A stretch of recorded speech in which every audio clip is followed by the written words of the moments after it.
for Rob 2E, but it is today.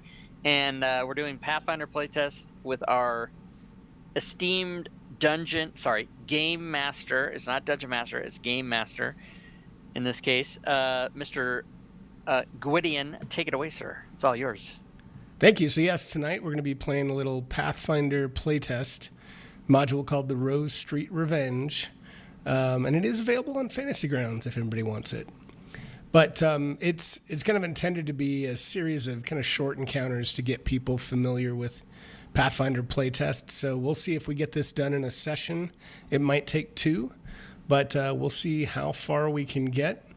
Rob, did you want to say anything else, or have you already been talking to your stream about your giveaway stuff before we jump into this? Nope, I haven't said anything. So yeah, let me say that. Tonight we will be giving away a prize. And we'll probably do that, I don't know, if break time seems like a good time to do it. So this prize is the soft cover version of Demon Plague. And if you want to know what that is, just go to Google and type in Demon Plague. And you will see that it was a Kickstarter, and it's currently available on DriveThruRPG for, I think, $65. It's an entire level 1 through 20 5e campaign. And this prize comes to the stream courtesy of one Mr. McClancy 10006, big supporter of the shows.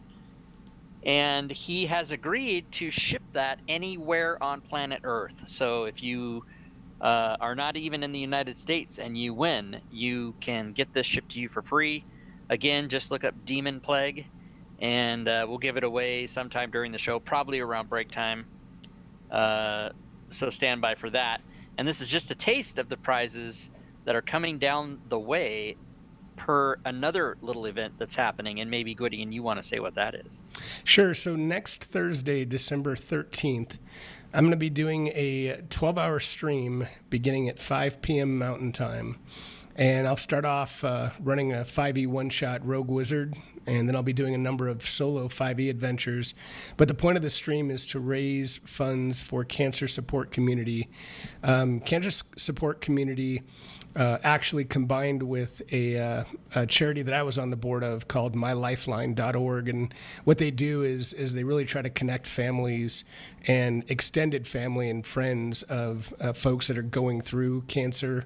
In other words, they've been diagnosed, and now they have to worry about appointments and meals, and it's a good way to connect the extended family so that one person isn't tasked with trying to update everyone on what's happening and how treatment's going, what have you. So I'm doing a 12-hour stream, looking for donations on that stream. I'm going to match personally everything up to $5,000. So I'm hoping to be able to raise $10,000. So a lot more to come on that, but I've already lined up a bunch of giveaways every hour, including some of Rob's modules. Thank you very much, Rob. And a lot of other folks, the Arcane Library, Ambient Realms, there's going to be a bunch of different giveaways. So more to come on that, but that should be a lot of fun. Good cause. All right. So why don't we start with a game? A lot of intros tonight, but we'll start in. Why don't we? A couple things I'm going to share with you guys, so you have this later, a story entry. If you ever have any questions, since we're all pretty new to Pathfinder playtest as players and DMs alike, if you ever have a question and want to look up, kind of what skills are, or you have an area of effect, these are all PDF links that I just shared with you, so you can kind of keep that handy if you have the need to go back through anything. Everyone does start with a hero point, so it's different than inspiration, but it'll allow you to come back from death if you're about to die. So if you want to track that somewhere, you do have on your main tab at the very top a hero point entry that I've renamed Resonance, but frankly at first level Resonance doesn't come in that often, so if you're welcome to mark your hero point there and rename that if you want, but just mark it somewhere. All right, so with that, before I get into the adventure, why don't we introduce the players, and we'll start at the top left to right, starting with Fumbus. Fumbus? All right. Yes, Rob Toohey, playing Fumbus, the goblin acrobatic alchemist. The class I'm playing is alchemist. And I don't know anything about alchemists or goblins or anything, and I'm super excited. to fumbus my way through this. And as part of my intro, I would just like to give a shout out to Shadzar, who's in the Twitch chat, and he's solely responsible for the creation of what you see in the upper left-hand corner. I've sort of replaced the our character icons with more specific information. So that's wonderful that he put that together, and people watching the stream will see our characters' information there. Yeah, that's super cool. I'm actually taping tonight's session, and I'm going to upload it on YouTube, and I have that as well from the DM view. So it's a really cool feature. It's really nice to have that on the stream.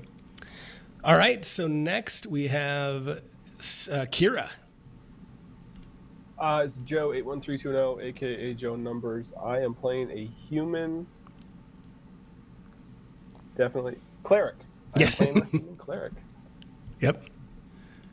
I have no idea what the fuck I'm doing. I'm reading a lot. That's all good. Amiri. Should be a good time. This is Zelakar, and I am playing a human barbarian. This is my second time playing Pathfinder, so I'm still learning too, and I have no idea what I'm doing either. Awesome. Well, it makes two of us. This is only the second DM game or GM, I guess, game that I've played or run. So we're all in it together. So how about Mauricio? That's a horrible name. Anyways, I am Gary Fate playing an elf rogue, and I love how traits say elf humanoid, which elves are not really. Well, humanoidish, yeah. I'm a street urchin, apparently, and so I will loot your pockets and probably take your shoes, too. Awesome. And Fury, I don't remember. Have you played Playtest at all? Did you? I've never played. Well, no, I have not played Playtest, and I've never played Pathfinder on Fantasy Grounds. I've played it in person. Awesome. With actual people to look at and yell at and be like, here, look at the fucking book. And I'm like, oh yeah, I should read the manual. Well, just stop me as we get into combat. I'll try to remember to kind of explain briefly how things work, but just it'll be good. Everybody's going to do just fine. I'm not a magic user, so it's basically I'm just going to stab it until it dies. Okay, perfect. I like it. Good plan. All right. I'm going to read a little intro here, and we'll get into the adventure. So, you guys are all in a city called Absalom, and Absalom is a large city. It has hundreds of thousands of inhabitants and about 5,000 years worth of history. And nearly a year ago, Absalom fought off an invasion of demon flesh constructs and undead marines, remembered as the Fiend Flesh Siege, during which the city's siege lord offered every slave freedom in exchange for their assistance in defending Absalom. Practically overnight, one of the city's cruelest industries came to an end, and many hundreds of the liberated have since become Absalom's newest citizens. Although most have welcomed their manumitted neighbors with open arms, an unidentified serial murderer, known only as the Rose Street Killer, has systematically slain at least a dozen of these freed people. So far, the guards have questioned scores of witnesses and suspects with no luck. The Rose Street Killer remains at large, and one of their most recent targets was Nelfurhin Zor. Why do they come up with these names? A former scriptorium slave who had joined the Pathfinder Society shortly after the siege. The society doesn't normally investigate crimes in Absalom, but venture captain Ambrose Valson is furious that a Pathfinder's gone missing thanks to this criminal. He's assembled a team of agents to help solve the case. That is you. Don't let him down. Lives are on the line. So I'm going to share this entry with you, and there's 3 handouts to look over. Essentially how this works as I'm sharing this with you, each of the handouts represents a quest. So you can start with any of them, any of the quests. Oh, I have to, you guys can see that, right? The note? Yep. Okay, Yeah, good. For some reason it didn't pop up that it was sharing. So whichever one you want to start with, but essentially this plays out in 4 different mini quests that are each about 40 to 60 minutes. So take a look. I can put up a vote, or you guys can just kind of talk quickly and decide which one sounds interesting, and we will The handouts jump in. don't show for us. Oh, they don't? The links? No. The Oh, link I doesn't know work, why. No. All right, I'll share each one. Yeah. God damn, tighten up over here. Oh, There I we didn't go. realize it. Like we're known as Pathfinders, like adventurers. Right. Pathfinder. Exactly. I never knew. Makes sense.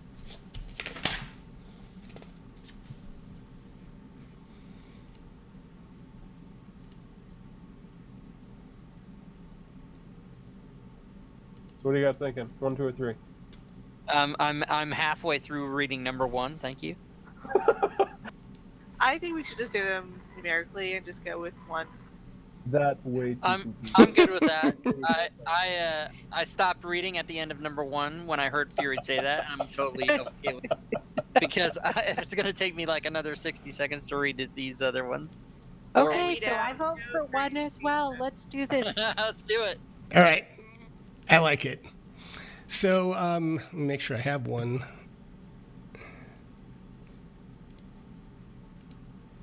Okay, good. That's what I thought it was. But, all right. So, you all arrive kind of just inside the gates of the Pathfinder Society's Grand Lodge, and you meet up with Ambrose Valson, the venture captain.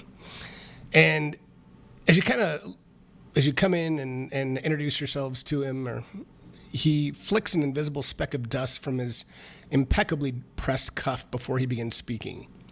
Just thank you for arriving together. I don't like to repeat myself. I trust you've received my note, and I hope you have your wits about you. It's all well and good for everyone in the city to concoct their own thrilling hypotheses about some serial murderer, but Pathfinders need to be a bit more. Ambrose thinks for a moment before continuing. He says, evidence-based. To that end, I'd like you to find some low-ranking members of the Bloody Barbers and press them for information. I suspect their straight razors are ultimately to blame for the disappearances. Almost as an afterthought, Ambrose adds, I shouldn't need to tell you to be careful in dealing with Absalom's largest thieves guild, but do try to avoid the old crimson shave. He draws his thumb across his neck for emphasis. I'm going to share that with you just in some entries, just in case you want to read any of that again. And so the way that this plays out, and I don't know if this is typical for Pathfinder in general or Pathfinder playtest, but you can use a number of skills as we can role play this a bit, and you're going to do some rolls, but basically you're going to use your skills to try to track down and find the barbers. So let me find something here. So if you look at the playing the game that I shared with you, and if you open the skills, that gives you an idea of things that you can do. But just as an example, you could try to use diplomacy to gather information. But if you look on each of your character sheets and determine where you have the better set of skills, then what we'll end up doing is using some of those skills, whichever one you think are most relevant, and I can assist if you guys get stuck at all. But we'll use some of those skills to determine your success in tracking down the barbers.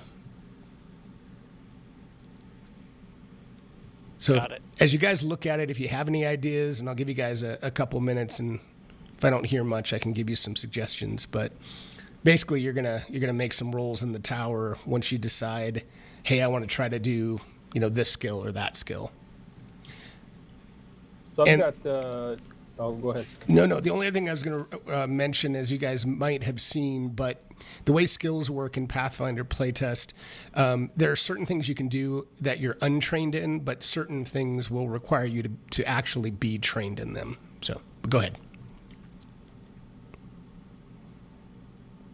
I was just saying that I've got some diplomacy that I could look at trying, or contacts within religion, maybe. What about lore underworld? Absolutely. So you guys could try either one of those, like diplomacy, Joe, to gather information, and Fury, yes, you can use underworld lore to try to recall some knowledge.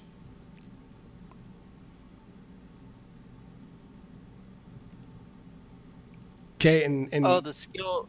Go ahead. Skill record don't allow us to. We can't like click on the thing and it doesn't open the thing. Well, if you open the PDF, you can scroll down, but that's the best. Okay, so they just don't have that. They don't have it built out yet, so that's why I added the PDF in there. So Fury, as you're trying to recall, you really thought you had some great knowledge of the local underworld lore, but you don't. You know, you must have hit your head yesterday, but you have no freaking clue anything going on in the area. So I'm going to use diplomacy and try and just gather information. Okay. Damn it. See, I would have went with intimidation and shake the shit out of somebody. He's going to start beating the shit out of random people. I like it. So Joe, or I should say Kira, this is one thing that you recall as you're, trying to remember. Or I shouldn't say trying to remember, as you kind of gather this information, talking to some of the locals in the area, and kind of getting some of the information from them directly. Any other ideas in terms of, Rob, anything on your side, or Zell, anything? What if Fumbus would use his society skill, which he is trained in, to forge a document that would pass me off as some official that I can then just walk up to people and get information that I otherwise would not be able to obtain. I like it. Yeah, give me a roll on that. But I think that's that's a great idea.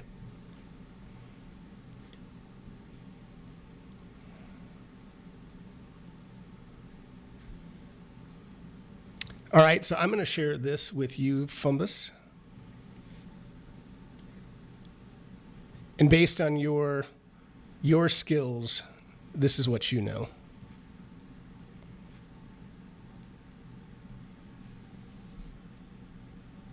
All right.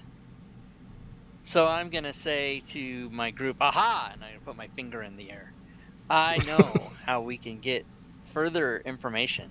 We need to find a barbershop, and we need to find a barbershop that has the pole that looks different. The spinning red and I'm assuming that's what the real regular one.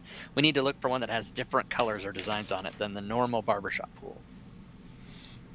Okay, Zell, do you want to try anything, or anybody else want to try any more checks before we? I would say that you guys should try at least one more. Well, if possible. I think the only thing, I'm a barbarian after all. I think the only thing I have is perception. So I could, just look around and see if I see anybody looking suspicious or behaving odd. Give me a, why don't you do like a merchant lore recall knowledge for that? And am I able to try something else as well? Yeah, go ahead. Absolutely.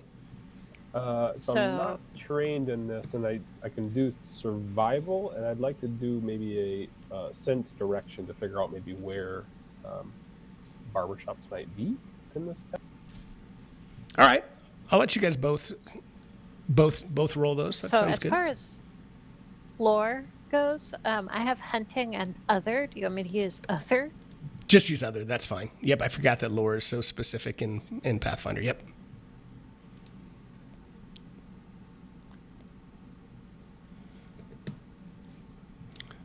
All right, give me 1 second.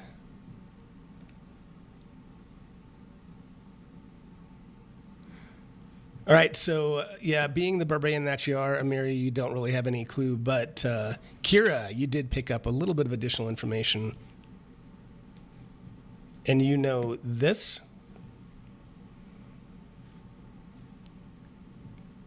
And as you guys kind of chat with each other and share some of this information, you determine that there is one of the bases of operations for the Bloody Barbers, you believe, is an area or a barbershop called the Smiling Cut that is in the Docks district, kind of just south of the Coins district area. So you guys I know for sure they're not in that precipice quarter, or the Ascendant's Court, rather. Yes, you did learn that. But yeah, it's definitely more in the kind of the little just south of the Coins. If you look on your Absalon map, it's kind of in that southeast of the Coins district. So, are you guys willing to head that way? I think that makes sense. Yep. All right. Let's do it. Excellent. So as you get near the docks district, as you travel down that way, it's pretty bustling outside. And as you kind of come up to the barbershop and you pop your way inside, this small barbershop has 4 worn barber chairs and a wooden waiting bench. The astringent odors of various hair tonics combine with that of talcum powder to produce a potent aroma. A large tarnished mirror runs the full length of one wall, with a low shelf below it that holds an assortment of combs, razors, scissors, and jars holding murky liquids. The shop is almost empty, and it's quiet enough to hear the snip of its lone barber's scissors as she works on a large man's wild mane, while a freckled shop sweep stoops over hair clippings that he's meticulously swept into a neat pile. And the woman that's cutting this gentleman's hair, she's very loud, and she's talking with her client. She's got unkempt, dirty blonde hair, and she continuously looks at the floor sweep, says, "You missed a spot over there. Get that one over there," as she continues to just throw hair everywhere. This little sweep, that's her, looks like he might be her apprentice, but he's probably only 11 or 12 years old. So what do you do? No maps for this yet. We're just going to little theater of the mind right now. So Kyra's going to walk in and sit on the bench, maybe encourage one of the male patrons he might have to go near the sharp tools. He goes near the sharp tools? She does? No, she sits down at the bench. There's a wooden bench. She's going to sit down at that and kind of just look around as one of the other people in my party volunteered to get a razor put up next to his face. Who was that? I may be a barbarian, but I ain't got no beard. So, Maricel will walk up to the counter and be like, "My good lady here, she needs a haircut." And she says, Okay, just wait your turn. I'm just finishing up with with my customer here, but I'll be with you momentarily. She goes back to continuing to cut this gentleman's hair. And as she kind of she winks at her customer in the mirror, and she snips off a lock of hair and drops it to the floor near her feet. Then she turns over to the sweep and shouts, "Oi, Snips, you missed a spot." Gesturing to the hair with her scissors, he starts and mumbles an apology as he rushes over with his broom, but as he bends to sweep, the barber gives him a swift kick, sending him tumbling into the carefully swept pile. So she just starts laughing uncontrollably as Snips just sprawls out. His face gets in the air, and he's like into the hair, and he's like picking it out of his mouth. And she claps her customer on the back, ripping off his barber cloth and telling him to pay her an ale and a pie at the shop across the street. And she strong-arms the reluctant man out the door. She yells over her shoulder at Snips to clean up and close up shop. "And don't forget the mirror. I want to see myself in it," she cackles, and she looks at the rest of you and says, maybe another time. I'm closing up shop early for the day. I got myself a little date here." And she leaves her friend Snips to close up shop. So he's pretty quiet and timid as he's kind of looking over at all of you, and he's kind of sweeping up all of the hair, trying to put things back into the places that they go, and just kind of looks at you and says, "What? You all really don't look like you need haircuts here. What is it? What is it you're doing here?" I especially don't need a haircut. Well, it looks like the old hag treats you pretty poorly. She says, "Yeah, she means well, but she can be pretty abrasive, and yeah, she can be pretty mean at times." I'll be out of character. How do you guys want to handle this?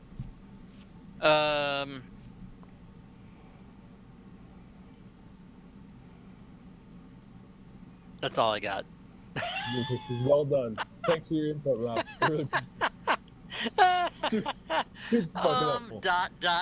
Nothing. Well, he kind of looks at you guys, and he puts up his cleaning materials, and he says, I don't want to talk in the shop. I don't think that Valette would like that, but if you follow me out the back here, maybe we can talk. Maybe I can help you. Maybe there's something that you're looking for. Why is it bad to talk in here? There's no one around. I never know if Val's standing right outside, and I'd rather not do it here. It just makes me really, really uncomfortable. And he's just kind of shy. He's kind of, he looks very skittish. Maybe you can close up and we'll go talk outside around the corner. Is there an alleyway entrance? Not the front. And he says, "Yes, there's a back entrance this way if you follow me." Okay. I'll follow tentatively. Yeah. Okay. And as you guys are following him kind of towards the back, do me a favor and give me whoever's kind of really kind of paying attention to him, give me a perception check in the tower, depending on how you think your character would be. Are they watching him? Are they just kind of following him? What are they doing? But give me a perception. Bumbus would be watching him, but not in a suspicious way. Just Kira will be watching him in a suspicious way. Yeah. I'm suspicious of everyone. So you're watching us. Yeah, good. yeah, Mauricio, as you're watching him, I mean, you're very attentive, and something just doesn't seem quite right to you. He definitely seems nervous, but you can tell that he looks like he's trying to whistle, almost like he's trying to alert someone outside, but he's not quite getting it quite right. He's not really whistling, but he's obviously making some noise and trying to whistle, but it's not too effective. Okay, so at that point, I would actually go up to him, put my arm around his shoulder, kind of bring him real close to me. It's like, why do we need to get to a back alley? I'm not really a back alley type of person. I would prefer us going to a bar, a tavern, enjoying a pint, and, just having a nice conversation over a good meal. And look at you, you're kind of small. Let's have a good meal. Isn't he 11? He is, but that's all right. Yeah. There's never too early. Whoa. We So- can't be taking a child to the bar. Fine. Then We whatever. can in the Middle Ages. Get a Right, grip. exactly. There's no drinking age. You Was gotta there? be like at least 14. Come on, man. So I don't Mauricio, know. that sounds to me more like intimidation, but give me either an intimidation check or diplomacy, depending on if you're taking more of a scare tactic or if you're really trying to be kind of more, the soft steering him towards going another direction. Well, they have persuasion. Damn. Okay, Yeah, you should. I'm going to do that way. It doesn't matter. It's like the same stat. Oh, is it? Okay, interesting. There's not an intimidation?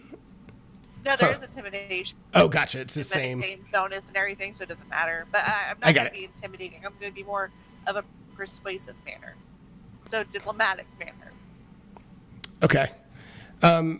And as you do that, he kind of breaks down and he starts sobbing, and he says, "There's Whoa, I'm not into crying boys. yeah, Sorry. he's 11. I mean, he's pretty sad, and it's the new generation. He's sensitive, but Damn millennials. but can you call it someone in the Middle Ages a millennial? I don't know. But he tearfully admits that there are a number of bloody barbers just outside the back entrance, and that he really wants to become one of them. He really looks up to them, and you all just don't look quite like you belong here, and he wanted to prove himself to them and get you out the back door where he knows a number of them would be ready to ambush you. Oh no. You leading us into a trap, you little shit. Snip, I thought we were friends. Why would you want to kill us? And she, kind of puts her hands on his face, squishing his cheeks because he's adorable little 11-year-old. He says, I wasn't trying to kill you. I just wanted to prove myself to them. I just want to belong. Oh, you poor thing. No one's going to love you. You'll die alone. Leading us to our death. Jesus, I was going to say something, but now I don't want to. That was pretty good. I'm very, inclined to split his throat right now because he tried to murder us. But let's take him into the alley and throw him to the butchers. I mean... So what do you guys want to do? You know that there's what if we got him to lead us there as he was intending to do, but in such a manner that we could get the drop on these fellows? Is that a thing? Well, I guess you could do a couple things. One, he's wanting to send you out the back door where clearly, he said they're going to be kind of waiting for you. You could probably go around, maybe outside the front and come around the building, and I can share a map with you. But it's possible that you could, if you want to get the jump on them, come around a different direction. What about rooftops? Can we get on the rooftop? Is there a way to get up on the rooftops and then we can look down into the alley? Yeah, you could do that.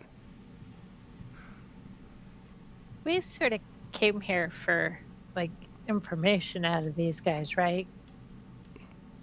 Well, I think they're behind this cult, right? You think so? We're looking for somebody to confess, basically. Yeah. So maybe we need to intimidate this kid into giving up one of his friends. Or we could just turn him in and blame it all on him and call it a day. But this bloody barber group, they might be looking for recruits. We might be able to actually join them rather than be their enemy. Because that's the information I got was that the bloody barbers are always looking for new people to join their guild, and that if we go to the barbershop with the poles that look odd, we might be able to ask about that. I hear about these things are always like blood in, blood out. You gotta kill someone. Well, here's what I was thinking. That we can go on the roof, we can go around the building, or we can just send the kid out real fast through the door, and while they're killing the kid, we can then say, hey, can we join with you guys? They know the kid, they don't know us. I figured if we send out the kid first, they'll be so anxious to whoever's coming out that door, they're going to start stabbing them. Or we drop the kid from the rooftop and be like, surprise! They're horrible. Wow, I love it. I say we walk out there like we own the fucking place. Tell them that the gal out front told us that we could meet them back there because we have some business to discuss. Lower their guard a little bit and let the people do their thing. We could walk out with our arm around the kid, and as we open the door, just everybody burst out into laughter. Oh, such a good story, Snip. Thanks so much. And pretend that we're friends, but we don't tell him that. And then when we walk out, they'll all go, oh, we're all friends now. That's another idea. and maybe Gwyd, maybe you can elaborate on this. But I'm reading this thing is so the Rose Street Killer doesn't, but it lies with the Band of the Palm, and that's a flimsy front for these bloody barbers. Let me open the. Hold on 1 second. Let me open the note.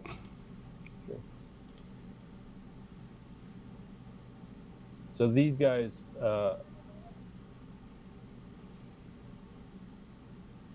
Yeah, I think what they're saying is they're known as the Band of the Palm, but that's really just a front. It's not a band or a group. It's really a collection of villains. Yep. So you guys had a lot of good ideas. Which one do you want to go with?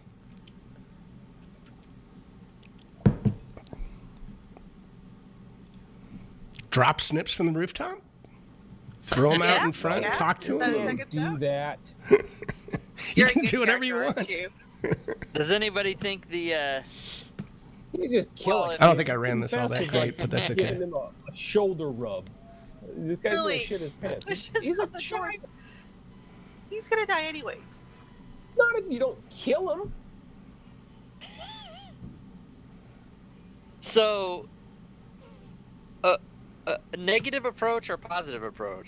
That's what we have to decide. Not leading with murdering a child. How about that approach? Right, but I mean, we can go out the door with where we are laughing and joking and making it appear as though we're all good friends, or we can sneak around the side of the building and get the drop on them and hold our knives to their throats and then say, hey, we came to join your group, or whatever. Sneak around this side. You want what's her name to sneak around and who's beefier? Me and the barbarian? Yeah.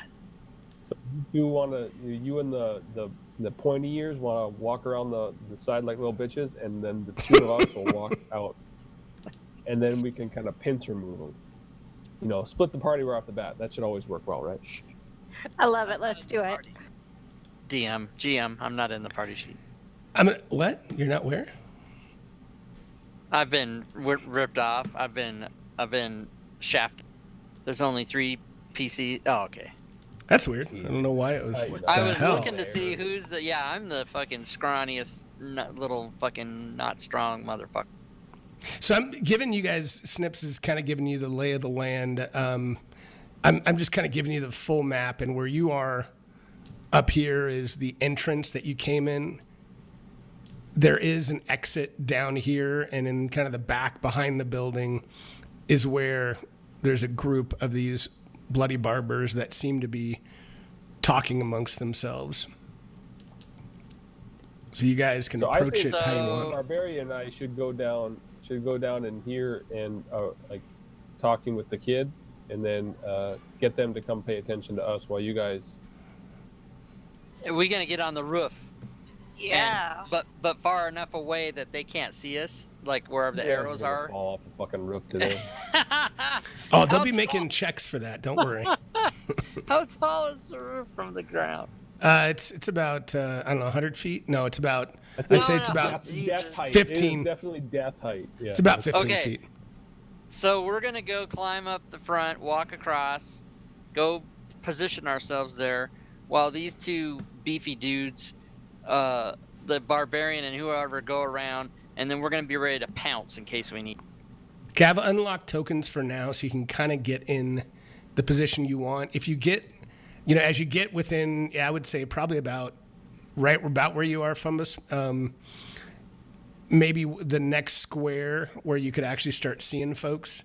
I'd make you roll a stealth check to see if they see or hear you. I think where you are right now, you're still fine. But so we've got on the roof is Mauricio and Fumbus, but the other 2 are in the building, correct? Oh, they're inside. Okay, I thought they were gonna go around the outside. Okay, gotcha. Okay.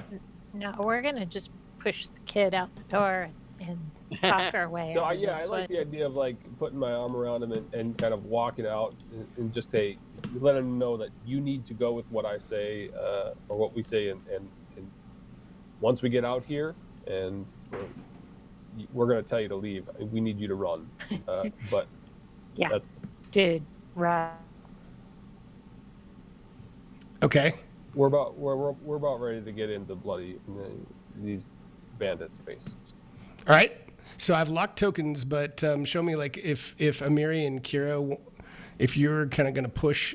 I don't really have a token for Snips, but if you're going to kind of push him out, or what do you want to do from here? Okay, so you guys are going to kind of. Yeah, I would say right. Amiri and I and Kira can as we'll both grab like an arm of this kid and walking out, and as soon as we like kind of kick the door open or shove the door open and start like chewing him out for telling a bad joke or making fun of something that he shouldn't have, and tell him to get the hell out of here. Right. Okay. And just get these guys' attention, see what we're up against. Okay. So Snips, immediately turns tail and runs up this way after you let him go, and all of these barbers, all of these thugs kind of turn towards you two and look. Hey, who are you? What are you doing with Snips? The old lady told us to show him a thing or two. Not in that way. That sounded bad. Right. You're the one that took a little boy to the alley. Oh God. Hey, you be quiet. You're on top of the roof. We can't say anything. Right. And can we please just say that at some point in time we discussed making an owl sound when it's time to come help us. That's fine. Yeah, you that's guys gonna would've. work out. It's always worked in the past, right? I just pictured the two of us on the roof. Did you hear that? I did. Did you hear anything? I didn't hear anything. So as we walk out, and these guys obviously are like, paying attention to it. Yes. They're like, they kind of have their arms, their hands down and on their weapons, kind of looking like they're interested and ready to fight, but they're pausing for just a second, not sure what's going on. They certainly don't look friendly.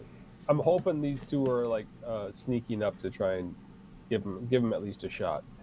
But we can talk to them and let them just kind of converse, asking, what do you want to ask? What the hell are you guys doing here? Where's the boss? And Fumbus and Mauricio, are you trying to sneak into position, or what are you doing? I'd like I to might try to sneak maybe lay down prone in like right there, so that just I don't want to be seen. Okay. I definitely want to be able to monitor the situation but not be noticed. Well, no, we need to be okay because we're like 15 feet ahead or above them, so we should hear, so we can actually see over the edge. And are you crawling? Are you prone? What are you doing? Oh yeah, prone as well. Yeah, Okay. prone. Okay. I'll have to get runs in my stockings for this. So if you're kind of crawling prone, I'm gonna say that at least they haven't seen you yet, since they're pretty focused on the two in front of them, and you guys are crawling on the rooftops. That's fine. I'll give you that. Okay.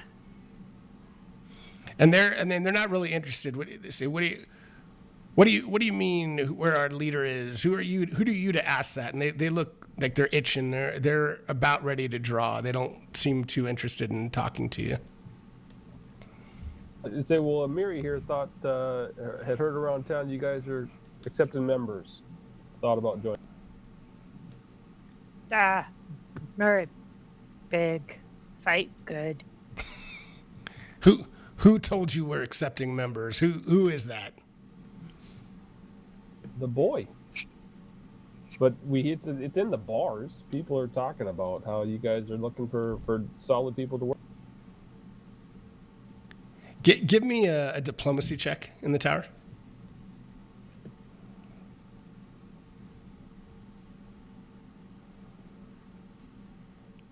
All right. He says, I don't believe you, and I think it's time that we showed you how we get our name. And I don't know what, if you have any immediate reactions. They're beginning to pull their weapons, pull their swords. If you had anything that you had planned with these other twos, I'll let you. Like, are you doing the owl whistle or whatever? What was it? I'll just say, well, I was always a bad liar, and make my owl sound. Okay.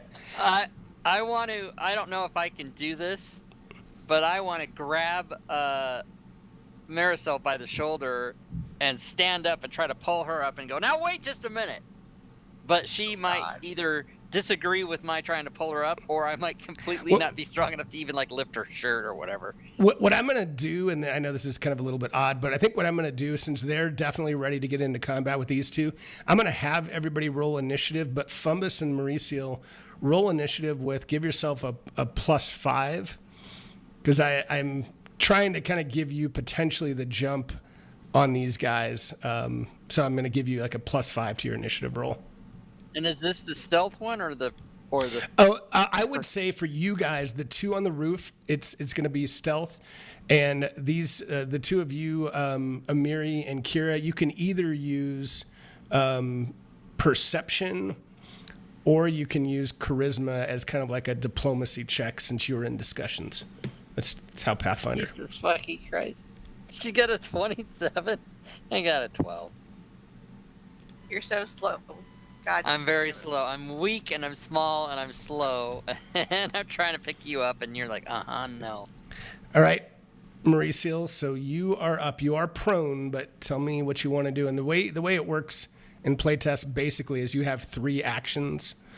So if you want to get up, that would be an action. And it's typically an action to draw a weapon, but assuming you guys were getting ready, I'd be okay saying you had a weapon out, but normally it's an action to draw a weapon and then an action to fire.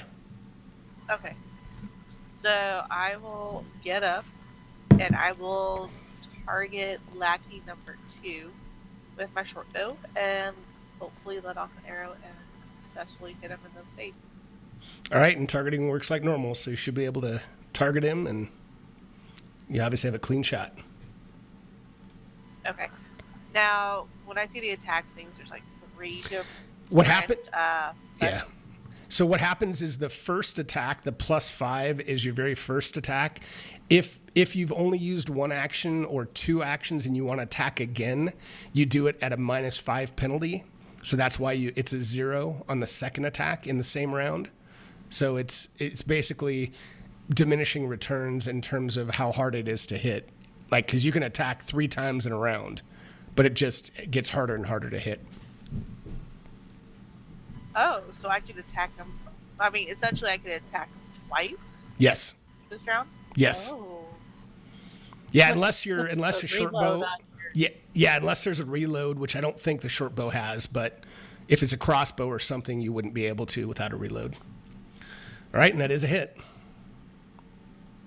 Yeah. Oh, and he snap. immediately it slams into the side of his neck as he looks. Oh, where did that come from? As he's choking, blood coming through his fingers. Yeah, I'm gonna try to hit him again. All right. Oh, and that's a miss. Yeah, that's fine.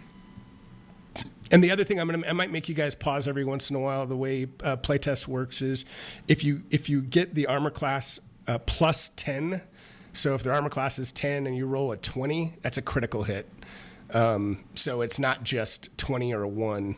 You can get a critical hit if you get 10 above the armor class. All right. Number 10 looks at you guys. Does Fantasy Grounds know that? Does it say critical if that happens? I don't remember yet. I haven't really kept up with how far Trenlow is in the rule set. He's done a ton, but I'm not sure. We'll figure it out. But so he looks at Kira. He takes an action to draw his dagger because he's close range, and he misses with the first attack, and he's pissed off. So he's going to do the second one at -5. Does he have that coded? Where is that? Guess not. But I can do the effects. Multi-attack, and he attacks again. Swings his dagger. Ooh, and this time he does hit, even with the 0. Says, take that. Oh, boo. 1 point. All right, and Bloody Barber 8. And the other thing is, you guys, there is flanking in playtest. And I won't do it here, but the flanking basically makes whoever is flanked flat-footed, and they there's a +2 to hit them from the attackers that are flanking him. So, all right. So this guy is just gonna pull out his dagger with an action, swing at Amiri, and he misses. And he will swing again with his penalty, and misses again. Damn it! And Amiri, you are up. Well, we were having a nice chat, fellows, and I'll draw my large bastard sword and go ahead and hit back. All right.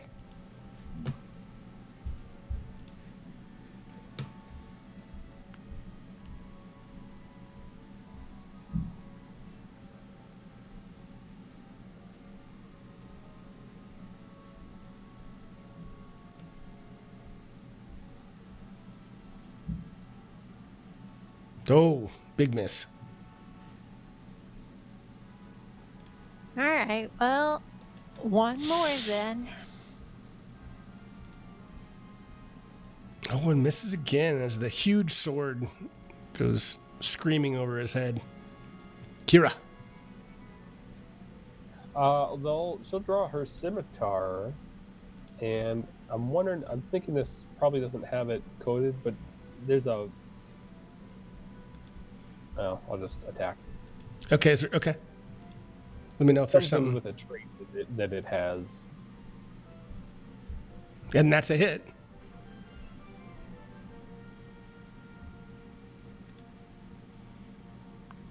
Nice. I'll And look up that. is it the forceful one or the sweep? Yeah, it's forceful. Yeah, I don't think it's going to be coded yet. And I didn't even look what sweep does. So That's right. So forceful, I think it's a +1 if I attack a second time or something like that. Does that make sense? Yeah, it looks like it adds a damage dice if you hit on the second attack. Oh, if I hit, gotcha. Okay. Yeah, bonus to damage. This will be a swing. Oh, you're right. No, maybe it is just 1. A bonus to damage equal to the number of weapon dice, so it is 1. So you're right. But that's a miss. So. Okay. And then I'm gonna take a. No, I can't. That's an action.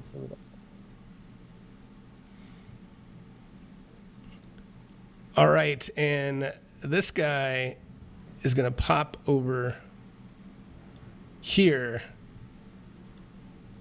and target Mauricio. So he's going to move here for one action. He's going to pull out a sling for an action, and he's going to target Mauricio.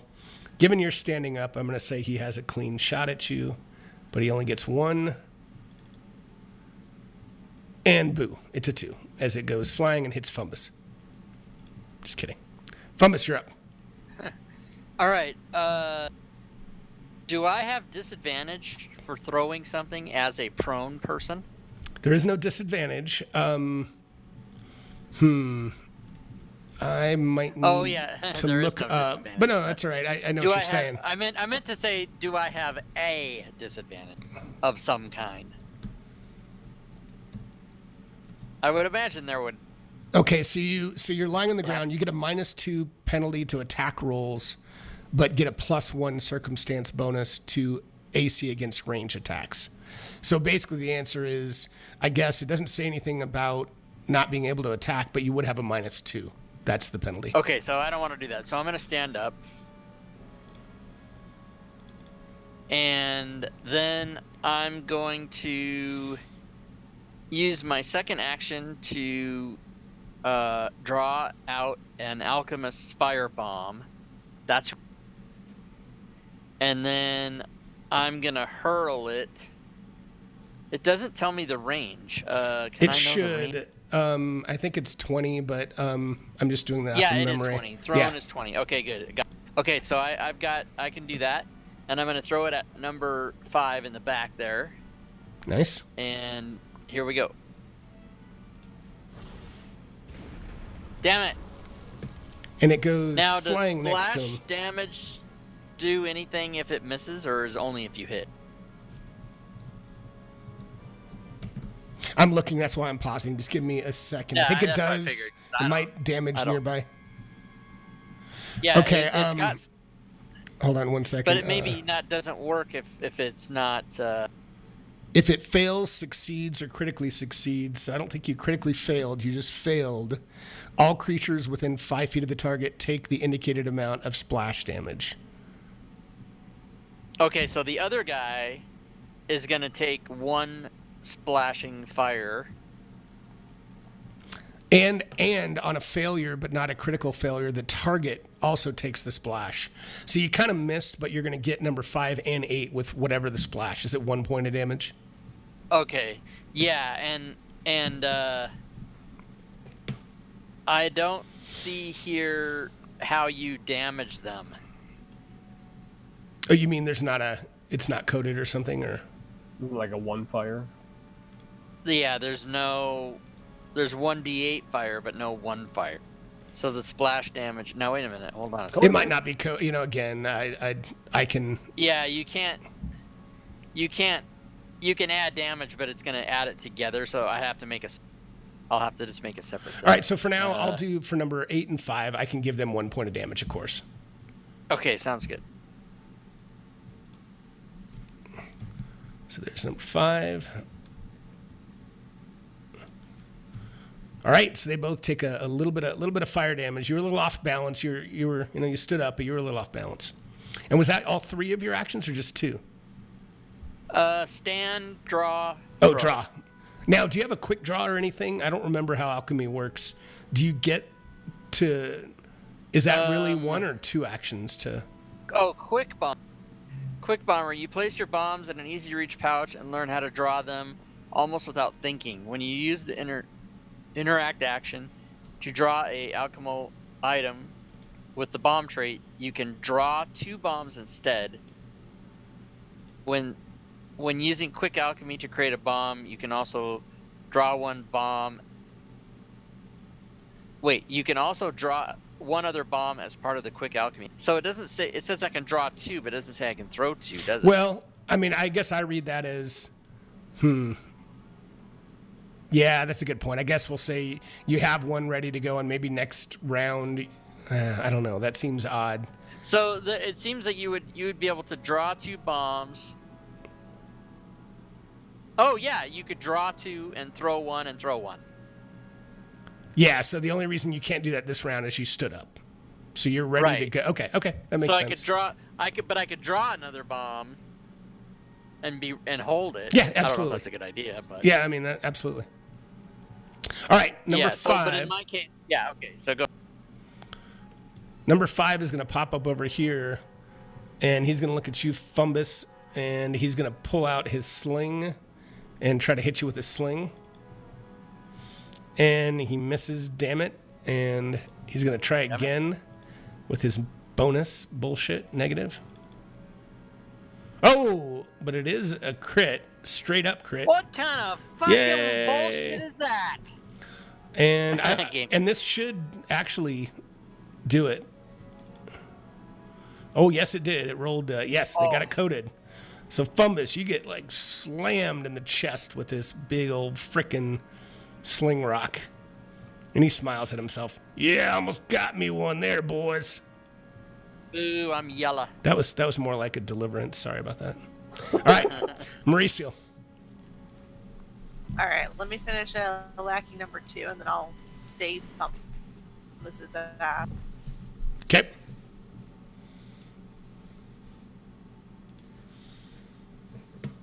Nice hit. And that's it's not a crit, but yep. Oh boy, but he goes down. Boo. Collapses in a heap. Okay, I noticed that it doesn't like actually automatically tick off my arrows, so at least I remember to do that. Yeah, No, I saw that last time we played too, Faye. Okay, so I'm gonna target what does it number not 5 do? is to hit Compass. It doesn't tick off the ammo. Oh, I see, as I you see. Use it. That's probably right. Oh no, yeah, it doesn't. You have to do it yourself. Yep. So I'm sorry, Mauricio. Go ahead. Okay, so I'm gonna target number 5 for a second action to attack. Right? Okay. Oh, critical hit. Yeah. What the hell? Holy shit, what was that? Oh, because on a crit, a short bow has the deadly trait, which adds a d10 to a crit, and that did it automatically. Thank you, Trenlo. Very nice. So that... Fucking A. Oh, man. Where did That's that... an Not eye only shot. did it add a d10, you rolled a 10. Where did that shot... How did that kill him, Mauricio? That was such a good shot. What'd you do? Where'd it go? Oh yeah, it went straight between his eyes and then with the force, it knocked him back. So he hit his head on the floor. It cracked, and spilled blood all over the. Okay. Oh, you're fine. I think Nice. you got him with the You're shot. fine. I'm not on the the bow. stream. I'm just voice. Did he feel the ground? I'm just voice. It doesn't matter. He died eventually. Okay, did so die. another thing I noticed is the sneak attack. It doesn't really let me know how I could. I throw think... that in there because I should be doing it. I think sneak attack is against flat-footed creatures, so if you have somebody flanked, then they would be flat-footed to you, and there's other ways that somebody can become flat-footed. So, in this case, they're not, unless you're... What is it? Surprise attack. So if I had attacked somebody before they went during this, was it the round or? Oh, you're right. On the first round of On the combat, first round. Yeah. Yeah. So that first guy I shot, I should have gotten that extra D6. yeah, I missed that. So that's another thing that's not coded. Yeah, there's a lot of stuff Got that's... it. Yeah. All right. So that was 1 action, 2 action, 3rd action. I'm going to target number 8. Because why not? I'm feeling a little cheeky. A little cheeky. Don't forget to do your minus, but... oh, yeah. Oh, but 9. Yeah, I should Gotcha. automatically do it. Yeah. Yep. Okay. Now, are you, just out of curiosity, when you're doing your attacks, are you having to click the button to say it's your second attack, or is it just no? Oh, well, no, I kind of go down in the... Oh, that's right, that's order, right. Like first attack, and then second attack, and third attack. That's right, I forgot. All right. All right, so this guy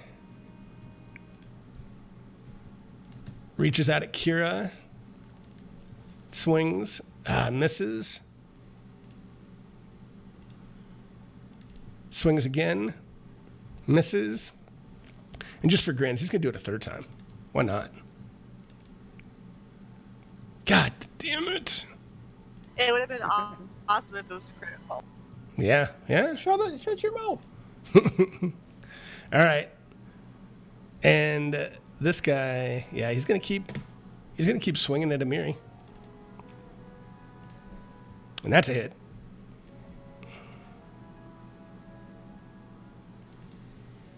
Does a little bit of damage, and he's gonna swing again. And misses. Oh, Jesus. What's wrong? I was clicking on something to look and see what it was, and I missed erased again. it from my character sheet. Oh no. So, I think I can go. It's just a weapon. I can go and retrieve it and put it back. Gotcha. All right, and he misses.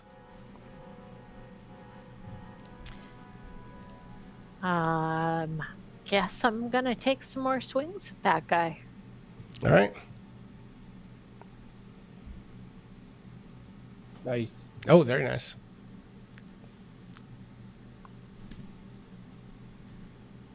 Oh no, and he goes down in a heap. He's done. He's done for. What's the name of the book that I'm looking for I'm sorry. to get equipment? Oh, Pathfinder. it should just be the rules. I think playtest rules. Okay. Yeah. We can swing on an angle in this game, correct? Yes, you can.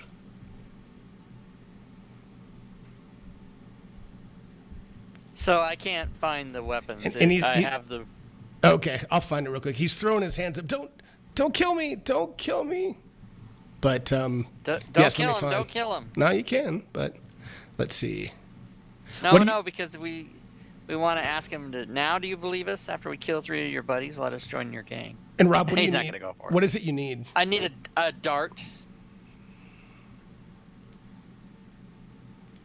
But I opened the 2 books and neither one have items. Oh, I opened the Pathfinder playtest one, and there's I clicked the items tab, but they're all. Yeah, they should all be there. Anyway, I threw a dart, and you can put however many you need on your inventory tab. Okay, thank you. Actually, you already have 5 on your inventory. Do you need it on your actions? Oh, it was, yeah, I deleted it off my tab, but I got it now. All right. It's all good. What say you, my friends? Do we want this one alive? As I'm jamming my sword in his face. Yeah. And just so you guys know for the future, if you have a weapon that does not have the non-lethal trait, you can still try to use it to like knock someone out, but you would be considered untrained in it. So it'd be, I believe it's -4 if I remember right, to the attack, just for the future. Tie him up then, Kira. Will do. You have to take care of him. You have to water and feed him and whatever you do with your pet human. Okay. Let's search these other guys to see if they have any identifying items, information. Where can we find where the rest of these body? Not money, you fucking murder hobo. Nice. You don't really, other than just their the basic equipment. Not take their money, of course, but that's not what we're searching for. Yeah, other than just the basic equipment, yeah, you don't really see anything else on them other than just what they had on their person. Just their weapons and armor and what have you. Do they have daggers? They do. Yeah, each one has a dagger, absolutely. So I will take all 4 daggers to add to my collection. Okay. You got it. Greedy. And they were using slings, right? They were. All right, I'm just going to take some of their bullets. Yeah, absolutely. Am I able to recover arrows, or do you allow arrow recovery? If I remember right, it's just straight half. So yeah, you can. And if you just shot one, then I'll let you have it back. But otherwise, it's half. Round up or round down? Round. I think it's always round down. Yeah. Okay. All I right. say we get that goblin and elf off the roof, and maybe I can try and heal him up a little. We can start questioning this guy. Oh yeah, Fumbus. We can climb down. Fumbus is hurt. Apparently, I can jump down. I have something called, what is this, cat something or other. Ooh. Where I fall like 10 feet, or it's like I can jump down and access 10 feet less. So if I'm 15 feet up, I just fall or jump down 5. Okay. Nice. Yeah, it's pretty cool. That is. I don't have that. Nope. So you gotta scramble down. I'm gonna jump on top of her after she goes gently down and break my fall. No, but I'm gonna try to go to the edge and maybe. No, jump! I'll catch you like a princess. Come on. Okay. Pretty yeah, princess. I'll do that. I'll jump off and she'll catch me like a princess. How much do I weigh this goblin? Goblins are small, aren't It doesn't. I don't think it has your weight on you, but I think they are small in size. I am a small creature, yeah. So I would weigh, yeah, 30 or 40 pounds probably. Do you catch him, So it'd be like Mauricio, catching a bag of salt. or were you kidding? Are you going to do the? Oh, I just missed. I'm seriously thinking about it now, but I All right. I jump, damn it! And then she catches me. That might be enough to kill you, actually. Otherwise, I'll just need more healing, and then right. She'll be mad that she has to heal me Oh, more. I can't heal that much. You're a goner. Yep. All right. So, any healing before you do what you want with this guy? Question or kill him or whatever you're gonna do. No. Okay.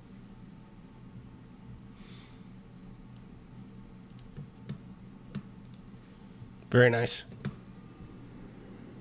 So, Humbus, All right. Fumbus is We fully need to healed. figure out Nice. what the hell I this feel guy's good. up to. What is this guy up to? That's what we need to know. All right. Who's going to talk to him? Kira, you talking to him, or who's talking to him? You guys can assist me being very threatening as he's tied up. But, yeah, well, we'll I just mean, talk it to was him. your idea to keep him alive. I would just stab him. And we'll just move on to fix it. I too like the idea of stabbing, but I will stand over him menacingly with my sword if that helps you with intimidation. Or, I just remembered, we don't have to kill him, and we don't have to question him. We can turn him over to the guard. Good. They're probably corrupt. Those fucking guards. Let's Guards. question them. Where, Wow, where the hell? that's a where are your horrible assumption. people? Let's see. Most guards did like take bribes. So what did you ask him? I'm sorry, I missed what you asked him. Where the hell is your chums? Where's your boss? Where's your buddies? We hear you guys have been cutting up people on the streets. Cutting up people. What are you talking about? We make our presence known, and we take the bribe here or there. But what are you talking about? Who are we cutting up? Well, word on the streets, you're the Rose Street Killers. And when you say that, he kind of pales a bit, and he says, "We do a lot. I'll admit we're not the most moral of characters, but we've been afraid for our lives lately. And when you stumbled across us here, we were talking amongst ourselves, trying to figure out who the killer is. We have no idea who it is. The only thing we know so far is that the killer seems to be targeting former slaves. But I can assure you, it is not more. It is not one of us, definitely." Well, we already knew they were targeting former slaves, right? I think you guys did, yeah. So who the hell around here has a grudge against former slaves? He kind of More slave owners. pauses and he says, "Well," And look to the elf. he does say that the former slaves all seem to be ones that were freed during the Fiend Flesh siege just a little over a year ago. And he kind of lowers his head a bit and he says, one of them, her name was Remna, a former scullery slave with a mean streak. She joined us, and she shaved part of her head after being freed, and then she too disappeared about a week ago. We've questioned several people to try to track down the killer because obviously we want our revenge, but the only information that we were found is the probable killer wore metal armor and for some reason seemed to not be able to control the right side of their body. I don't know if that's truth, but that's what we've What's that? Like he had the Jimmy legs? Yeah, he's a little twitch, little shaky shake.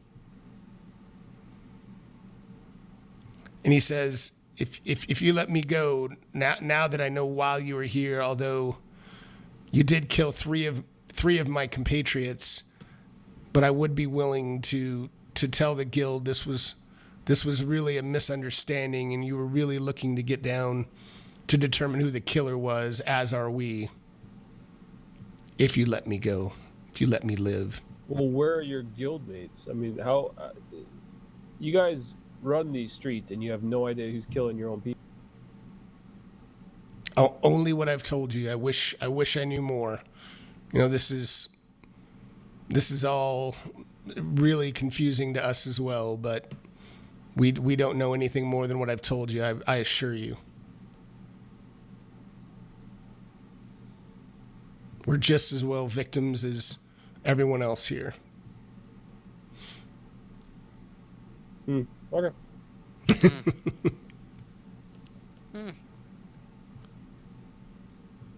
All right. So that's all his information, right? It's everything that, it's everything he's given and seems to be everything that he knows. Getting my rope. Let him go. What? Can I just stab him? You can do what you No, want. you can't just stab him. You can do whatever you want.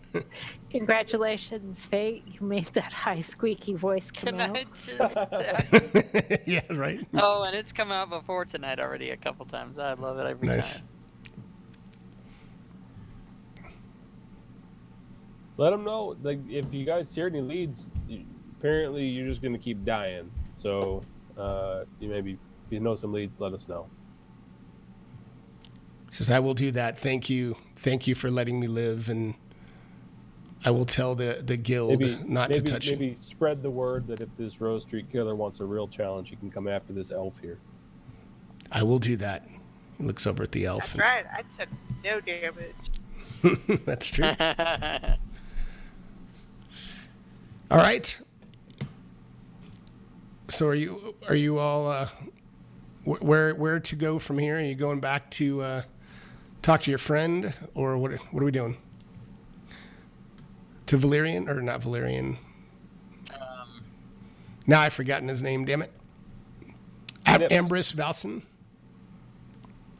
The guy at the very beginning.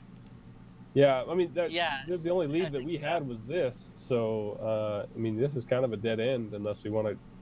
You think talking to the gal who cuts hair would do any good? She seemed pretty snarly. Yeah, I think she's getting hammered over at the local tavern somewhere. I don't think she'll be a whole lot of help. What? More ways than one. More ways than Oh, one. hammered. Okay, I got it. Jeez. Yeah, I thought about a different thing. Wow. Yeah, I say we go back to him and let him know what we found out. These guys, not even these bloody barbers, have a clue what's going on. Even their own people are getting killed. Okay. All right. All right. So you guys make your way back to see Ambrose Valson, and as you chat with him, he's certainly relieved to hear that finding the killer doesn't seem to involve the Bloody Barber. So he's pretty pleased that it's not going to mean going toe-to-toe with them, because they're pretty well known and being pretty formidable. And he encourages you to rest a bit, before you go back out and follow up with any other leads you have. And he also says, this seems like it's going to be getting more and more dangerous. And he hands you a minor elixir of life and says, here, in case you need this in the future, you are welcome to have this from my personal stash. And that is in the party sheet now. Yeah, elixir. Minor elixir of life. I like Is it identified? Yeah, it is. Yeah. Okay. All right. Who All wants right. it? So you guys have other leads. You have the other couple of leads that you can check out, but tell me what you want to do next. I know you said you were just going to go down on 1, 2, 3, but it's up to you. Did you share that? You did, and I don't see it. The handouts? Yeah, It's a note. It's a note, Oh, it's not a a note. I story. think I'm gonna Notes. do number I 3 gotcha. because it's called puddles. I like the. You can do I like that. puddles. Do whatever you want. Yeah, let's do puddles. Puddles? Okay. puddles. There are certain places I never read this. And Go ahead, read it out loud for the stream. all Right. right. There are certain places in Absalom where criminals go when they want to keep a low profile. The Puddles is one of those places. Street after street of abandoned buildings and small and underfunded guard force make it an ideal. Make it an ideal place for this looking to stir up trouble. Those looking to stir up trouble without getting caught. Still, someone there may have heard something useful.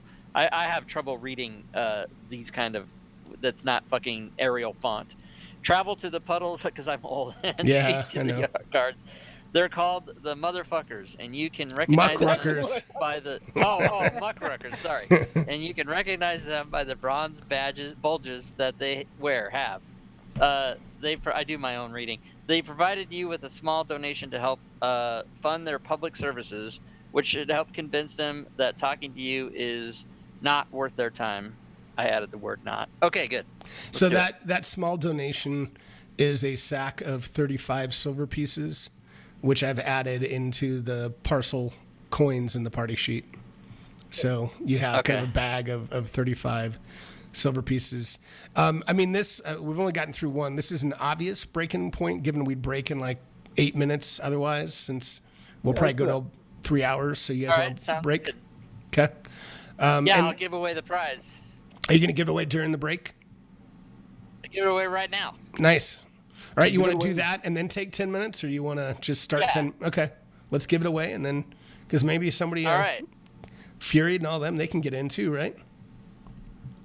I don't see why not. It's lame. I'm not going to. I'm not going to go in. Okay, so let me, I'll switch the screen so people can actually see this. So get ready, everybody. I'm going to show you what this prize is. Here, actually, I'll start the auction, or the raffle first, and then I'll show the prize.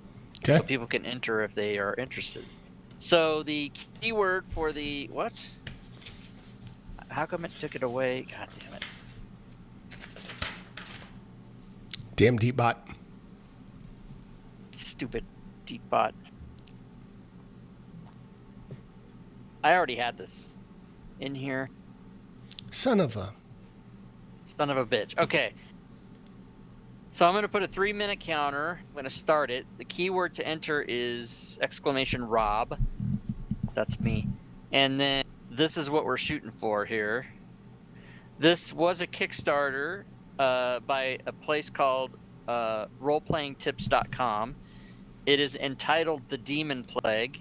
It is a 5th edition gritty fantasy adventure for levels 1 through 20. So it's an entire campaign. I think it's like 300 and some pages. Let's see. It is, 372 pages. The soft cover book is what we're going for here. And this is courtesy of McClancy 10006. I don't think he's here right now, but he donated this prize to the stream. He will ship it for free anywhere in the world. So you're basically getting a $65 book. Anybody can buy this on DM's Guild. You can get the PDF for $39, or you can get the soft cover or the hardcover or the combination, whatever they have. And I think if you buy the soft cover or the hardcover, you get the PDF for free. That's the special they're having right now. But anyway, this is the soft cover version of Demon Plague, shipped to the winner for free. Enter now. Very nice. And man. We have a minute and a half left, and we've got entries in there. I didn't put my own name because I'm not lame. And then so we got a minute and a half left. So while you're waiting for that, just everybody that's listening, if you all are interested and want to pop by, again, if you weren't here at the beginning, I'll be doing a charity stream next Thursday, 5 p.m. Mountain Time till 5 a.m. Mountain Time. So even if you want to just pop in and say hi, encourage me to keep going since I'm old and that's a long time to stream for me. That'd be great just to pop on in and say hi, but it should be fun and a lot of giveaways that night too. So pop on by. What will you be playing exactly during your 12 hours? We're doing Rogue Wizard as a one shot, and Zell's going to be there, Stooner, and Lightning Bolt, and Jimmy Needles. And then after that, that'll probably go, I would say 4, maybe 5 hours if they're up for it. And then after that, I'm actually going to run every solo adventure that's available on Fantasy Grounds. So there's, I think, 4 or 5 of them. So I'm going to be running myself through each one of those, chatting with the stream. But that's, rather than try to DM like 4 games, which would completely fry me, I thought I'd DM one and then just run some solo adventures. All right, last couple seconds. !Rob gets you in the contest. Do it. Who's gonna be the winner? It's gonna be Shad. It's gonna be Shadzar. He didn't enter, I don't think. Oh well, I guess it won't be Shadzar. All right, so I have all 8 people. I thought we have many people in the chat. I thought more than 8 would enter it. But anyway, let's find out who won. Lexfire 22, nice. And he's a VIP. She is a VIP. Congrats. Nice. Yes, I think Star is VIP. I don't know what it means. Awesome. Congrats. And also a follower. So Lexfire, do me a favor and PM me your email in Discord, and then I will pass that along to McClancy, who will then get your personal mailing address. There's this thing what people do, they you can send things to people's houses physically. It's like, it's weird. And What is so that? then, yeah, it's called the United States Mail, or perhaps Lexfire lives in Sweden. We don't know. And so cool. All right. And Sam, thanks for the. I didn't get the whole name. It's Holy Sam moly. that Goram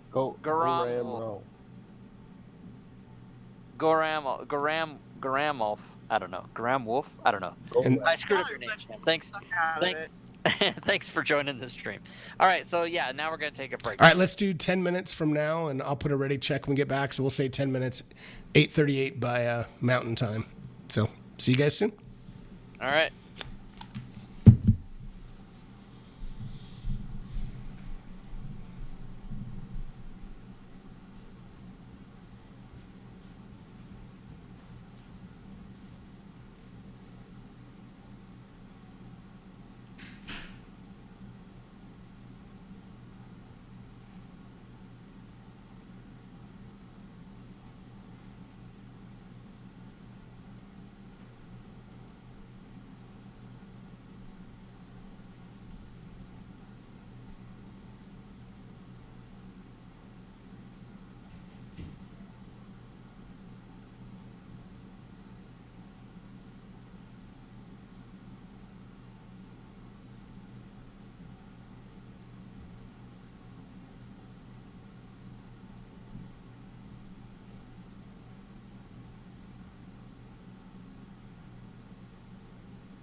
Hey guys, back.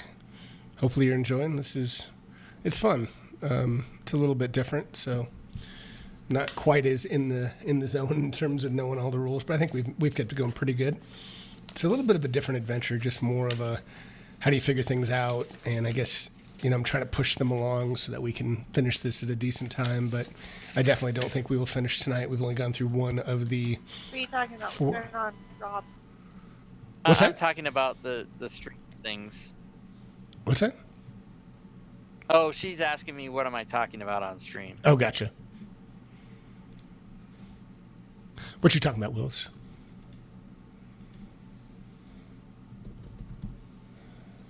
I'm not listening to the stream.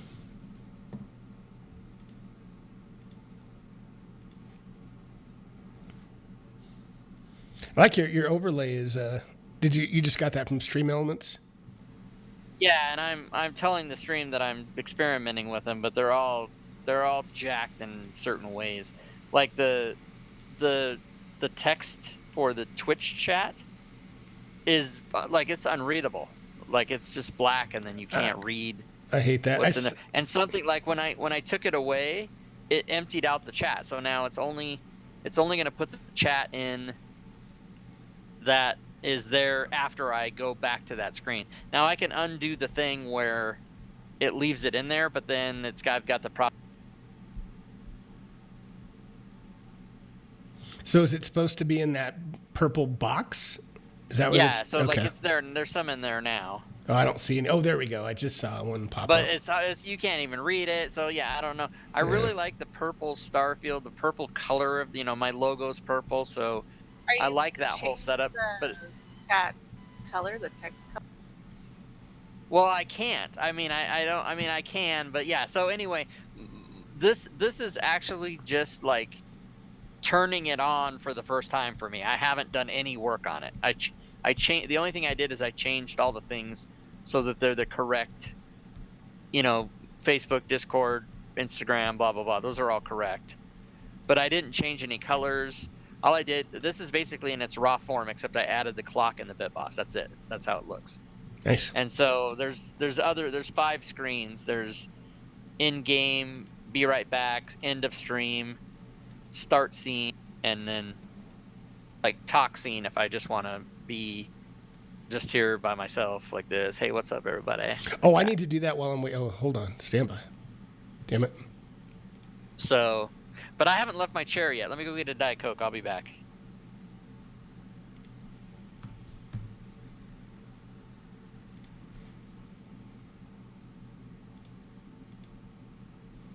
Trying to update the players' hit points. Probably not a big deal, but Kira's the only one that has any damage now, so I changed her wounds.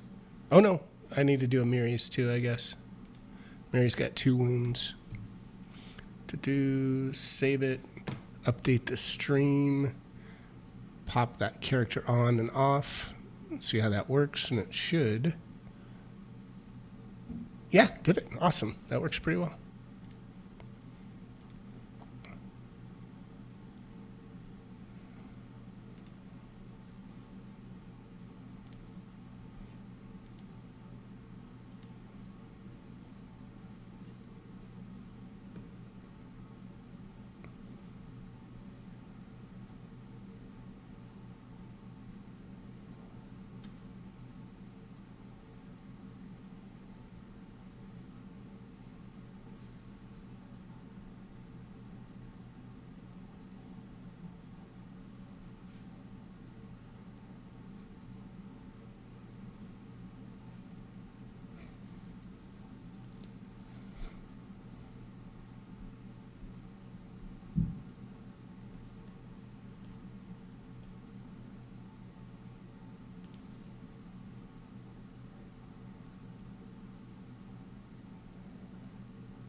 All right, Rob, let us know when you're back. Oh, you got a minute. 30, I guess. Got a minute. I'm giving McClancy the information. Oh, that sounds good.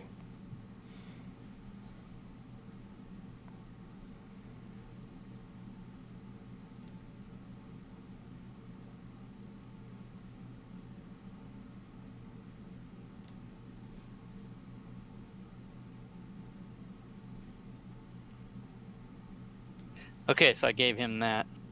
Oh, for the person who won? Yeah, he already gave me, Lexfire already email or PM me, so I gave him the information. What do we have? Do we have the ready check? What's going on? Anything? Yeah, we're all done. Everybody except I think you're the only one that didn't respond. I know you're here. I don't see it. I don't have it on my screen. Probably because I closed it since everybody else had responded. So I wonder if it pops it off you. So yeah, we can wait until the stream's ready or whatever. That's fine. I'll switch it back and we can get going here. Okay. Boom.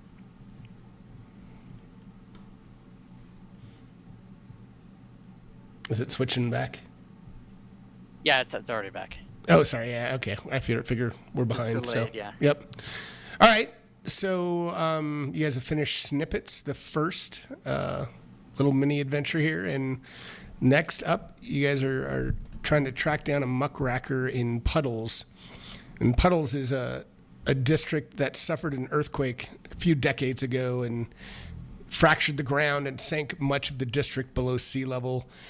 Most of the district actually floods during high tide, and some of the areas are perpetually submerged. So it's kind of an area that's underfunded and plagued with flooding and high crime. Wait. So we can say the area is constantly full of puddles? You could say that if you'd like. Yes, you could. Sorry, I'll go home. I'm so sorry. That was good. I like it. All right, so after a few minutes of searching, you come across a guard that's in the middle of a job. And Rain... Wait, what kind of job is he doing? Like guard duty job, or is he doing some other job? Well, she's kind of standing inside a doorway, and hang on one second. Let me turn this down. Louder than I expected. There we go. So rain patters down onto the muddy streets of Absalom's Puddles district, covering it with murky pools of water that give the district its name. The buildings that line the streets have seen better days. Many of them are decaying, shuttered, or boarded up. The door of one of these buildings swings open, letting rats rush out into the streets. A woman wearing leather armor and a bronze badge stands in the doorway, slashing a short sword into the swarm of rats and urging them out of the building. On her forearm, a tattoo of a dog animates and snarls. Give me one sec. A tattoo animates. What the hell? It does. Seems magic-y to me. She's a witch. We gotta kill her. That means we have to kill her right away. So she kind of finishes what she's doing. She kind of looks up and notices you, and she says, "Do you need something? As you can see, I'm busy. Can't have vermin chewing through our food stores, and this isn't even the first swarm of rats I've dealt with today. They've been everywhere lately. Can I help you?" So I'll lean over and whisper to Fumbus. I think that's one of those motherfuckers you were talking about. She has that bronze back. Yeah. Let's deal with it. They're actually called Muck Rockers. Yes. Thank you, Joe. Oh, I already did that. Did that twice. I'll say it loud. No, she did it on purpose. Why you gotta ruin my fun? Goddamn I'm not. nerds, I'm I swear. playing along with you. I'm just correcting you out loud in front of everyone.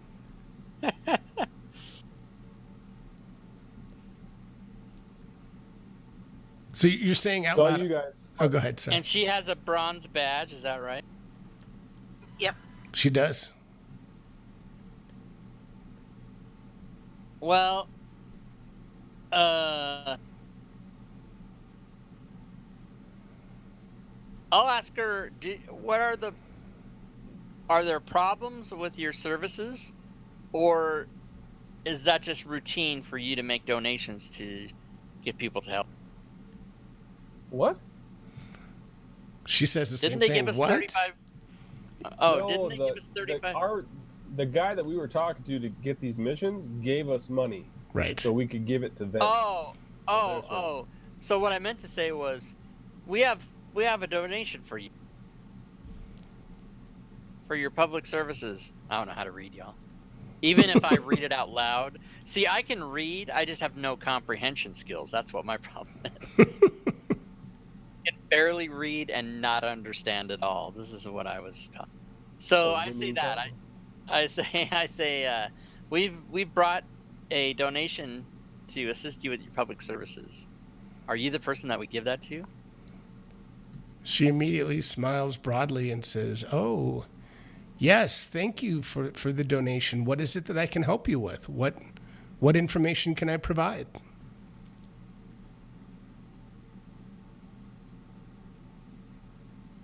What are you here for?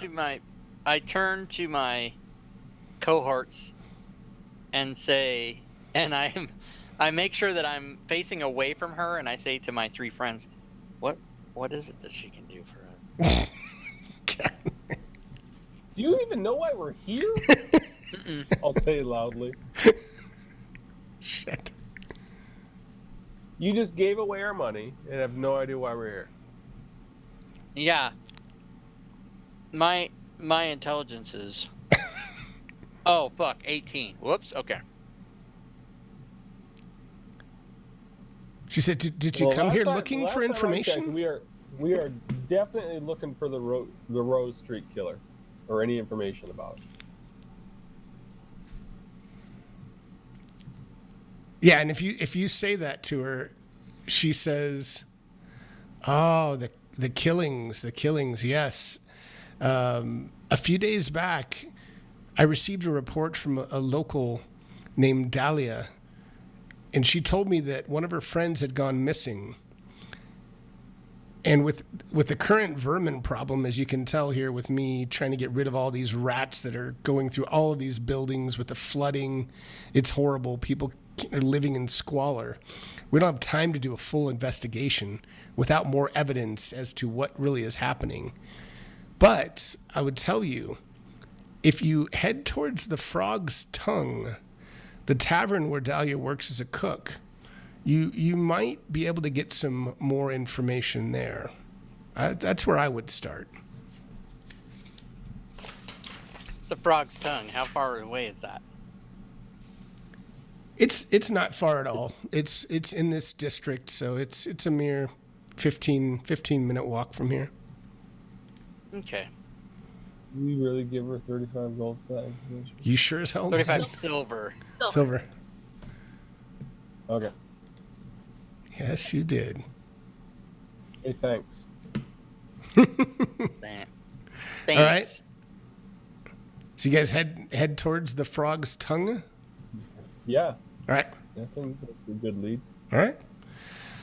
So you guys walk for about 10, 15 minutes, and you come towards an area, and you see that this area that looks like it might be the Frog's Tongue. It embraces water that just floods all of this puddles area, and the first floor of the building looks like it was pretty well wet and completely obliterated. So give me 1 second to share something with you, if I can.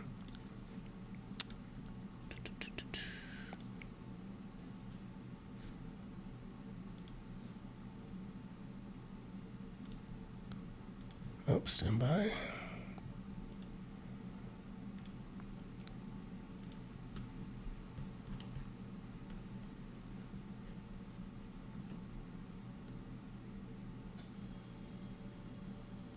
Okay, so as you guys arrive, it looks like the first floor is kind of wasted in terms of it's just a rotted mess, but you do see that there are a number of patrons that are in the second floor, and the sign that's kind of announcing the tavern is a mummified frog glued to a slab of wood, and it kind of points upstairs, and you can kind of hear the soft thrum of the tavern as you kind of get into the building.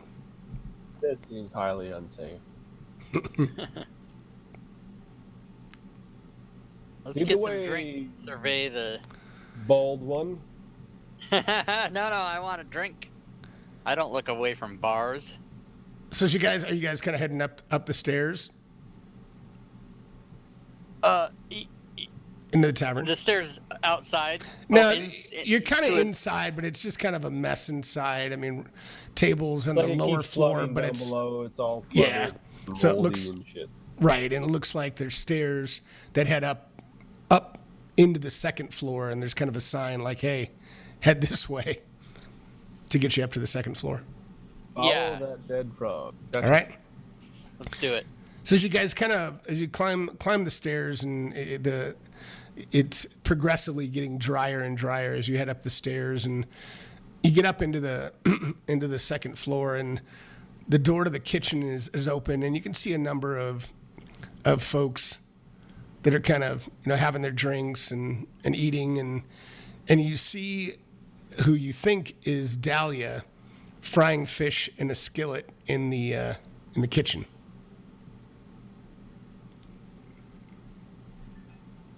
I heard somebody burp. Yeah. Okay. Is there like an open spot? Yeah, there's a couple tables that are first all sit. Absolutely. So I'd say we pull up a seat and order some food. It's Yeah. Okay. time for eating it. All right. So Dahlia kind of finishes what she's doing, and she comes up and approaches you and says, "Can I help you? Can I help you? What is it you'd like here?" Some lunch. Excellent. I was just frying up some fish. I can provide that to you if that works for you. Or we have some great frog's leg soup if you'd like that. Yeah, if it fills the hole. Smells delicious. Excellent. Be right back. So she goes back into the kitchen. Go ahead. If I can throw it down my throat, then yeah, Right. that's what I want. All right, so she comes back with some pan-fried fish and a couple bowls of frog leg soup, and puts it down and says, I haven't seen you all here before, and what is it that brings you here? Fumbus is looking for a Dahlia? That would be me. Who's Fumbus? Which one of you is Fumbus? I am. I'm Fumbus. I stand up. I put my hand in the air and I stand up. She says, "Did you really And then stand I up? sit back down. You're pretty short." Hey, I'm a goblin. What do you expect? At least I don't need a haircut. And what is it you're here to see me about? And then I look to my party. Jesus Christ. What is it again? Because I can't remember. We We're heard looking your for- friend was taken. Yeah, we're looking for our friend, and also we want to know who's doing all the killing. We have to stop that. Oh, she pauses. She says, "Oh, so thank the gods. The Muck Rockers must have decided to send someone after all.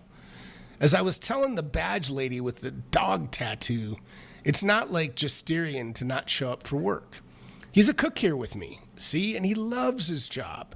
He'd been a slave for years, and with all that slavery, isn't on the up and up anymore. He finally had a chance to pull his life back together. Puddles ain't the best place for that, but he was managing just fine.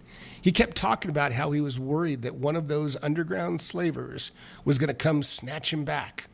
I thought it was just talk, but now I'm worried."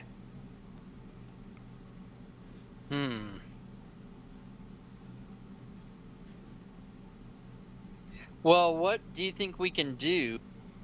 Are there any clues, or how would we know where to look for him? Where was he staying at?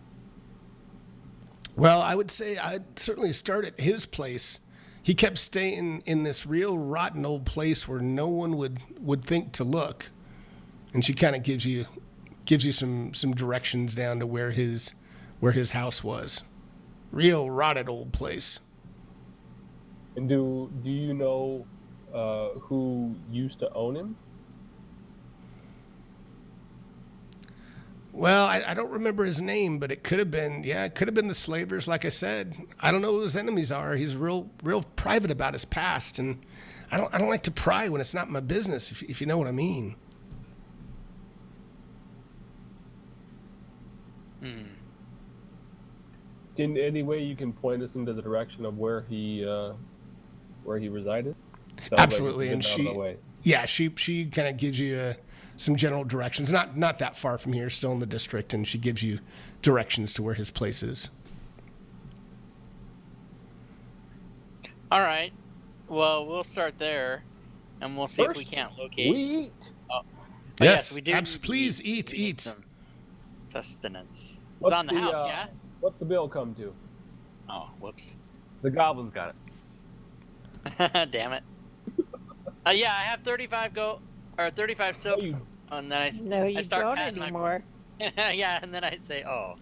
Let me just get this right. We gave the gal with the dog tattoo 35 silver to tell us to come do a job that she knew about already.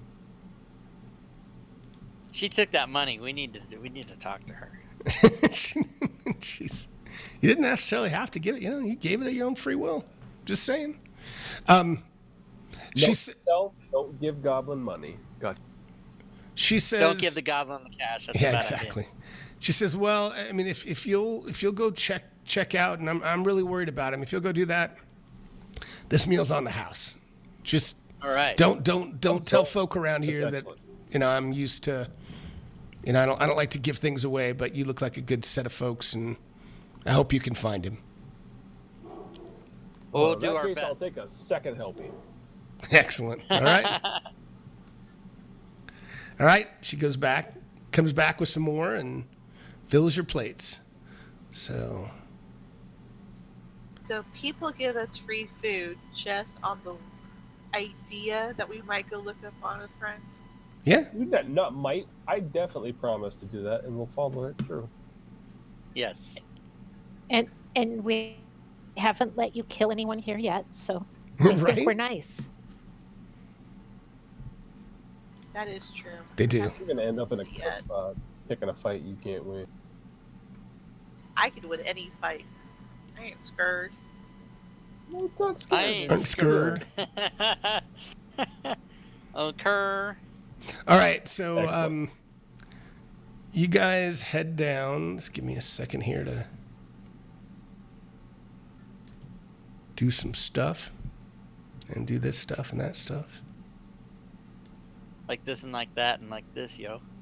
You know? That's right.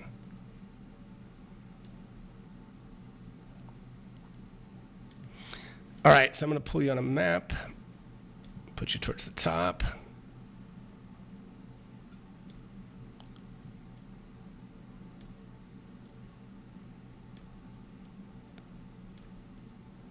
These squares are driving me nuts. Okay, here we go. Here we go. Do that. Do this. Rob, did you want to take that health thing?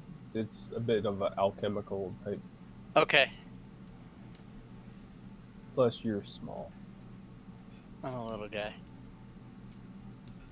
And Or this is is it all a inventory? level 1 adventure, right? We don't Yeah, it level is. up or anything. Yeah, that's right. All right, so as you guys get towards this house, let me make sure this is the right place here. Yes, it is. So as you get down here, it's just full of murky water and mud as you're trudging up to this. And I'm going to open this for a second. You're not going to see a whole lot. Just give me a minute. By the way, if anybody else wants a minor elixir of life, after having taken that one, I now have 3. So if anybody wants one, yeah, I'll put it back. Because I didn't realize I had 2 already. You son of a... I might take it then. I don't have one Yeah. yet. I put right. it in there. So as you approach this manor, only weeds surround this once majestic manor house, which now leans slightly to the west, sinking into the muck. The first floor is flooded, and its front door hangs open. 2 staircases lead up to the second floor, their steps riddled with small holes. So it's a little bit, the reason I kind of put you guys up the top here, it's a little bit theater of the mind where I can't show you. There's not really a first floor to show. What I'm kind of showing you is you can go, if you go inside, you can either go up a set of stairs from inside the building here or on this side, either way. But there's steps that kind of, once you get into the floor, it's just, the first level is just floodwater, mold, decaying furnishings. And then you have stairs on either end that go up to the second floor.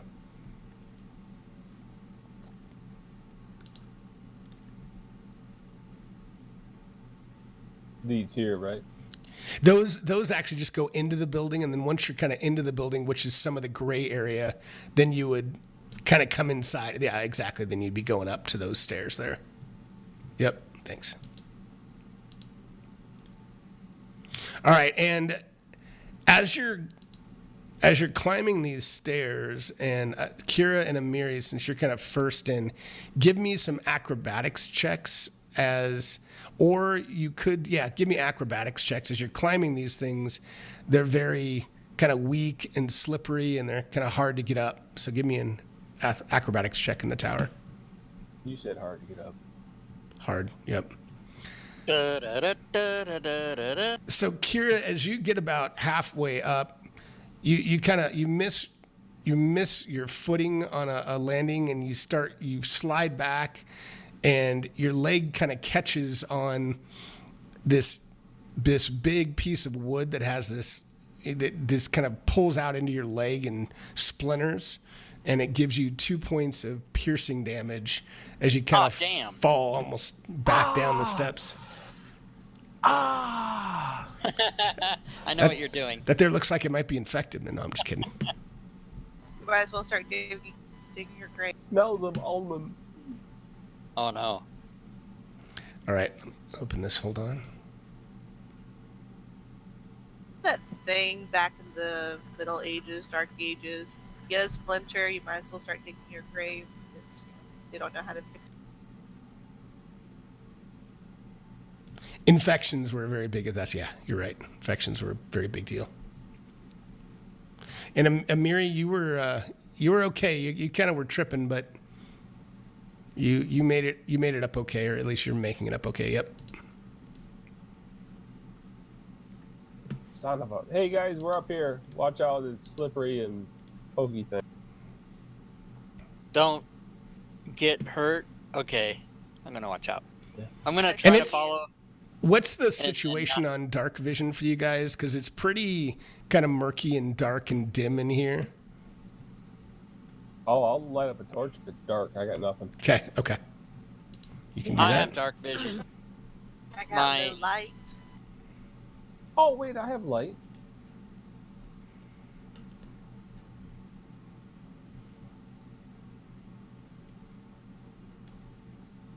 Since I have dark vision, I'll go step out in front and look down both ways. Right, and both ways before I cross the street. I'm assuming you heard them and you were cautious on your way up. Yes. Okay. Yeah, I'm trying. I heard somebody like, so I'm watching my footing. Nice. And then I have a light spell, so I don't know. I've got like a rock from my sling, and I'll use that. Okay. All right. So, I mean, it's kind of a, again, it's pretty run down. There's hallway. It looks like there's some doors below you that you can't quite see. It's kind of hard to see on the map. There are doors here. Looks like there's an open area down here that leads into possibly a room, and the same up here that looks more open. Having come upstairs that I got hurt on, does this floor look safe? It looks pretty stable to you. It doesn't look like it's going to give way. It's kind of rotted, but not to the point where you think you're going to fall through the floor. Well, then I'll walk over here.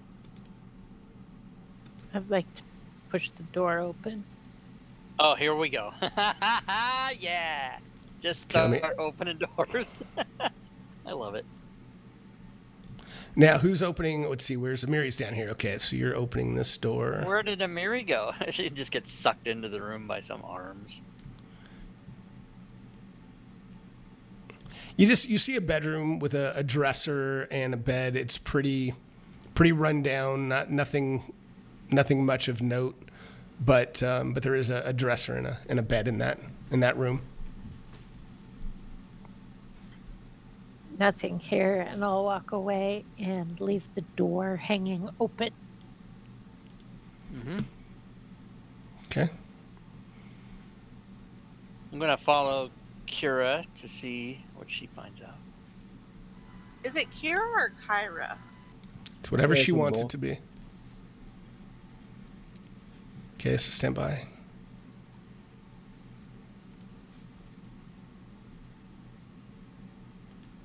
Kyra makes more sense grammatically. I just chose Kira because it seems a little bit more pretentious. I could be that kind of wrong. Gotcha. Well, you do have your hair covering one eye, so you know. So as you guys are, there's kind of looks like there's a stairwell that goes up into the attic in that room.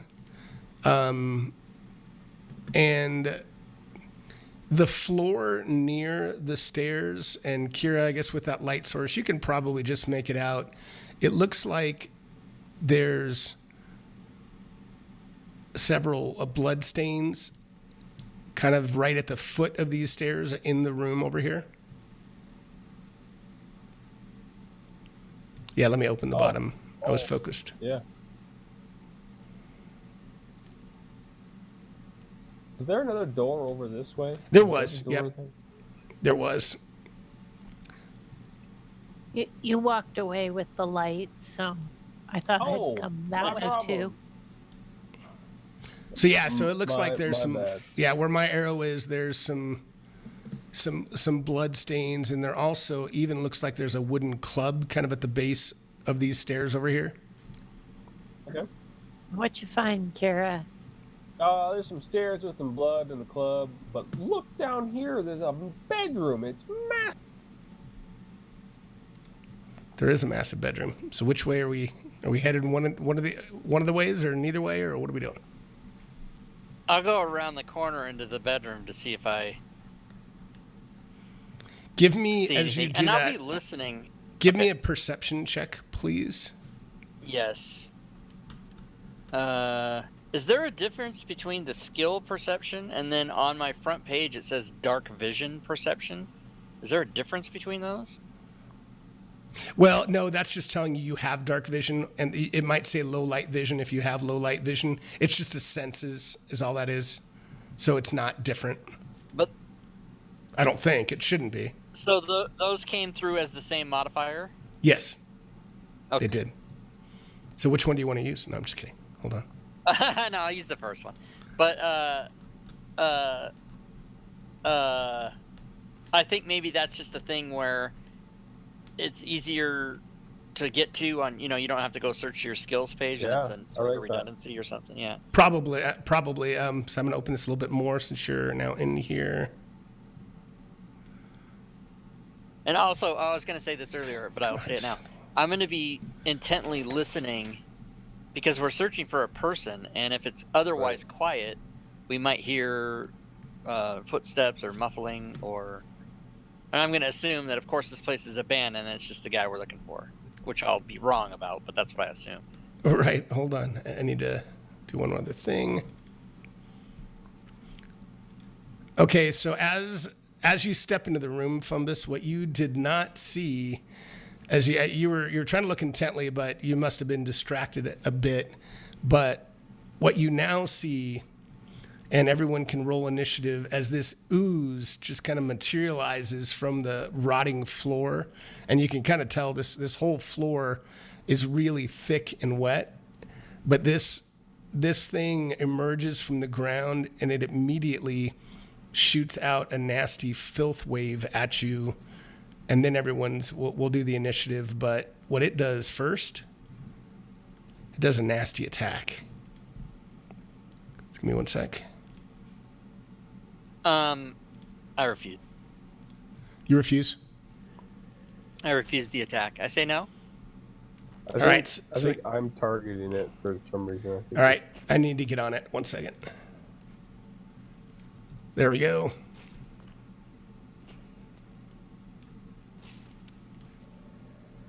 Where are its attacks, damn it? Holy crap, is it making that noise? That's awesome. Yes, it is. It's horrible. Oh, man, it's not. I thought it's coded. Isn't it This coded? ooze has a growl. That makes me more worried than I would normally be.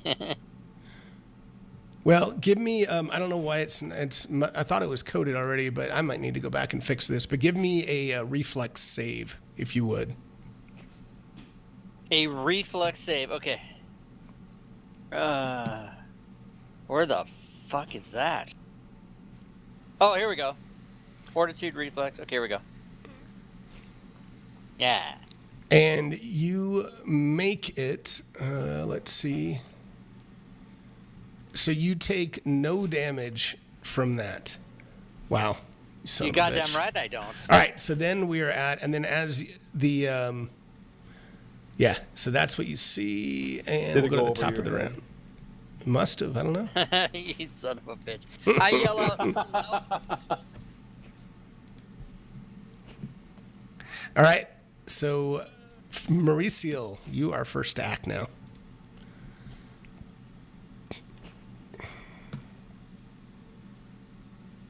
What did you end up yelling, Rob? I yelled a little help. Oh, okay. Oh, yeah. Oh, wait, I can even roll initiative. So hold on. I might Oh, have... 27, you're right, I forgot about that. So Kira is first to act. That makes more sense. Kira's right there. I'm gonna come down over to this way, and I've got that rock, whatever the light spell thing. So I'm gonna grab my sling and shoot it. Okay, as you do that, just give me 1 second. In the rafters, you see this swarm of bats that's just looks very agitated, but they're sitting up about 15 feet above in the rafters. So they're just kind of flittering around up there. You're not sure what they're doing yet, but Sounds good. okay. And you hit it. You hit the ooze. The ooze cannot move very well. And then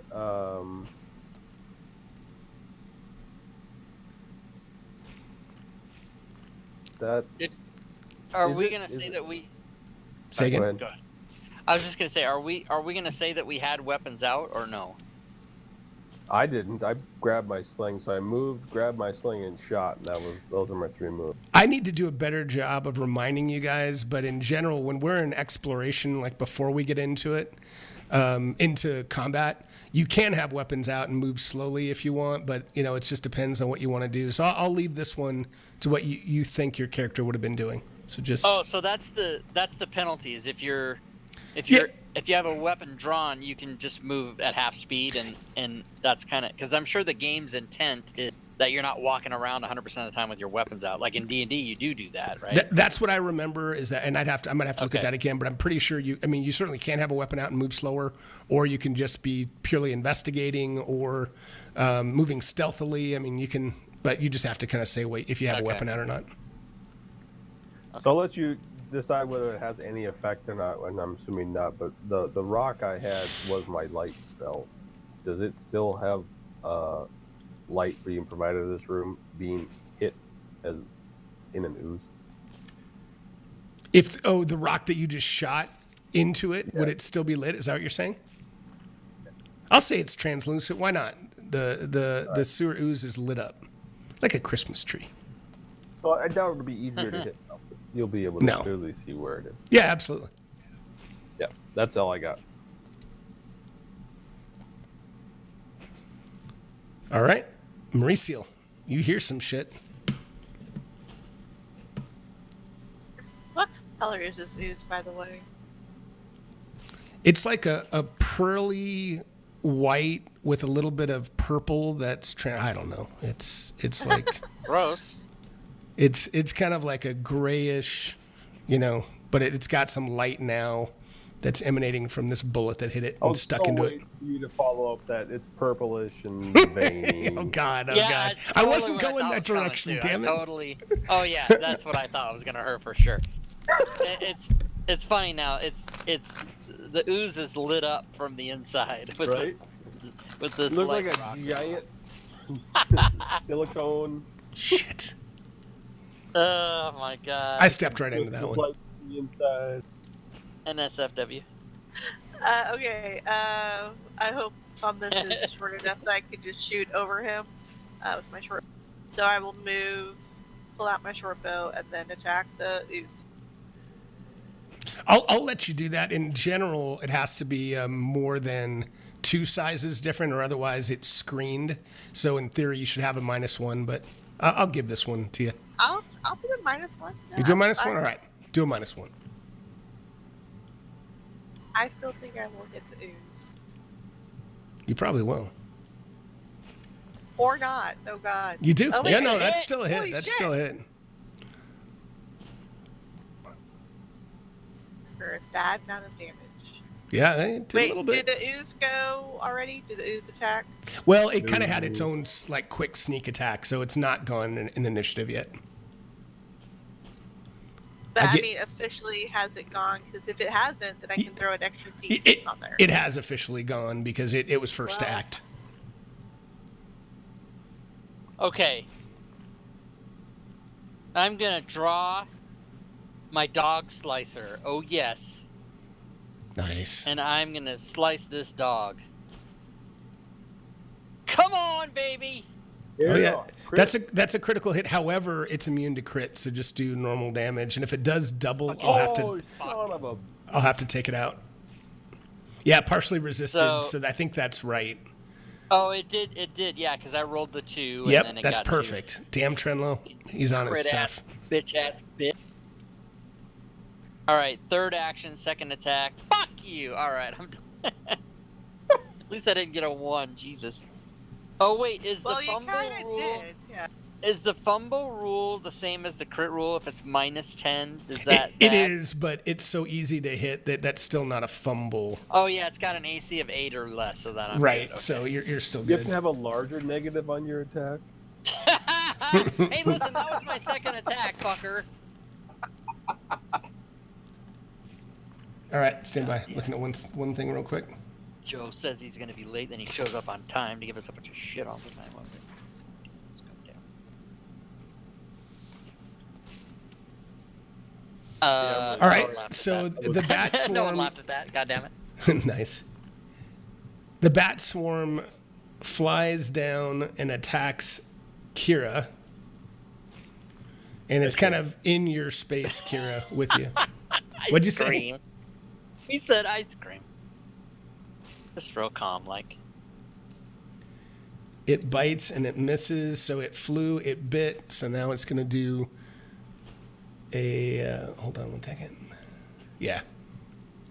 So it's got to take its minus. It'll attack again. Oh, damn. 19, but with its -5. Why did it have -5? Oh, yeah, because it has 0 to hit. Attack. No, I know, but I still didn't think it'd be I thought it'd be a 0. Because you're trying to kill me, man. Right? And as it does that, it knocks some shit off the ceiling, and it splashes from the floor that's coated with this acid now from this sewer ooze. So this floor actually, does it do any damage? One sec.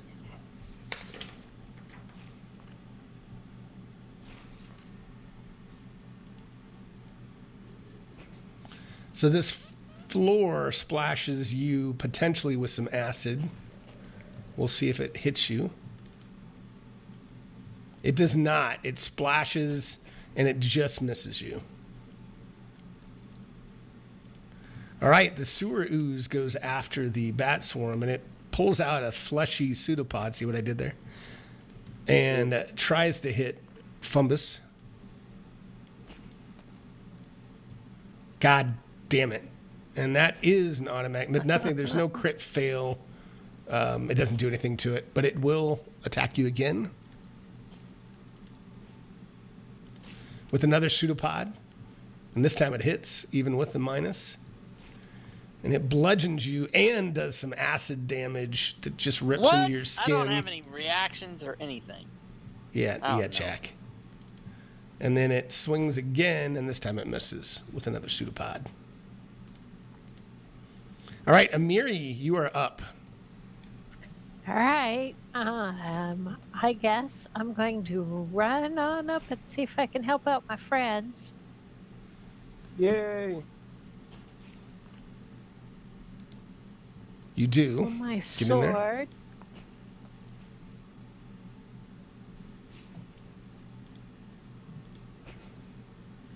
And I'll take a swing. Okay. Oh, nice hit. Yeah. And oh my god, D12. Was that a slashing weapon? It is slashing. And it splits into... No, it doesn't. So you can keep going. Oh, Minecraft rolls. Damn it. No, but you can still swing away. It's looking so hurt. No, that I moved and I pulled my sword, so that's Oh, okay. So you're right. All right. Kira. Bats everywhere, huh? Yeah, it's kind of like I didn't put it on you. I mean, I should put it like half on you. It's kind of, you know. Fine. Question on this fire ray that I've got. It's verbal and semantic, but then it says I can heighten it. So would that be 3 actions, or is it? Let me look at the fire ray real quick. Yeah. If I heighten it, I get more damage if I hit, I guess. But I'm assuming it's going to be my 3rd action to do that. Yeah, let me look something up real quick. I don't remember heightened. I do remember, but I don't know if that's a... Yeah, 1 second. Like, I know heal, that's how it works. You can use 1, 2, or 3, depending on how high you want to heighten it, but... Yeah, but that's... Yeah, let me...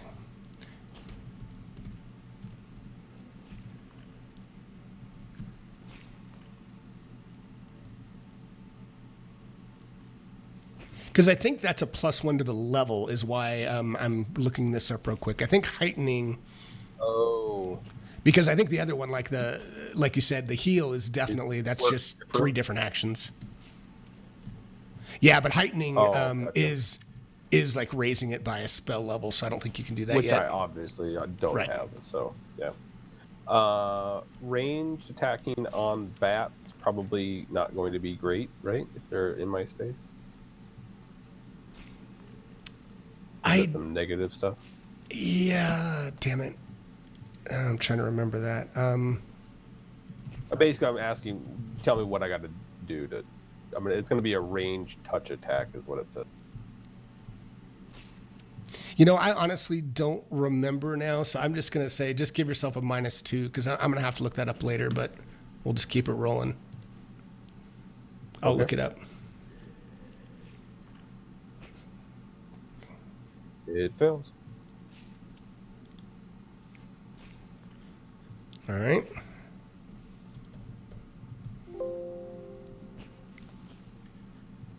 Anything else?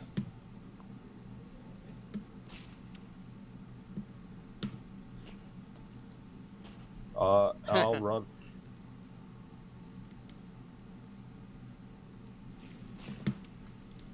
Is there op shots in this game? Can be. There are, but only fighters have it as a class feature, and some monsters will have it, but the Bat Swarm did not. So you can usually run away without worrying about it. Got it. It depends, yeah, it depends. But yep, in this case you're good. All right, Marie Seal.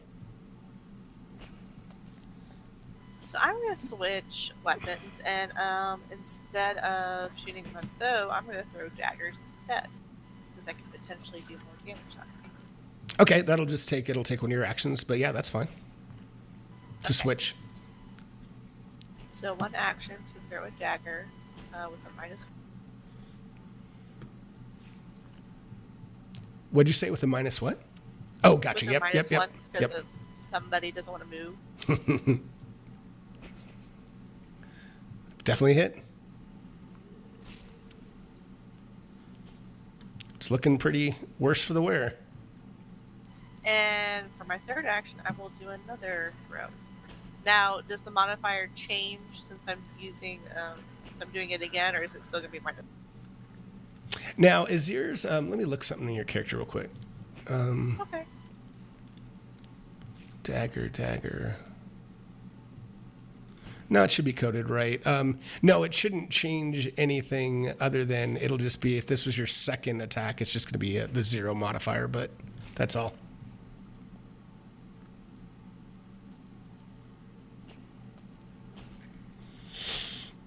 Ooh, missed. Wow. Okay, It's that's hard. fine. All right. Fumbus. All right, I'm gonna do. I heard about the called advantage, so I'm gonna move around. I'm gonna get flanking, making him flat-footed, which does what? You get +2 to hit. Okay. So I'll put a 2 in the modifier box, and I'll use my dog slicer. That's it. Yeah. That's right. Excellent. I'm gonna do it again. Yeah.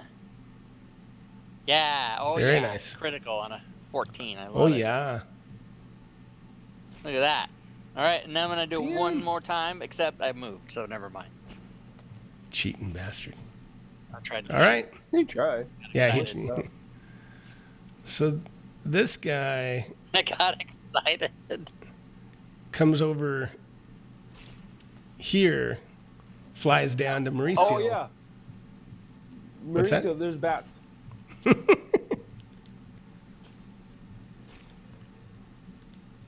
All right, You and cheat. tries to bite you,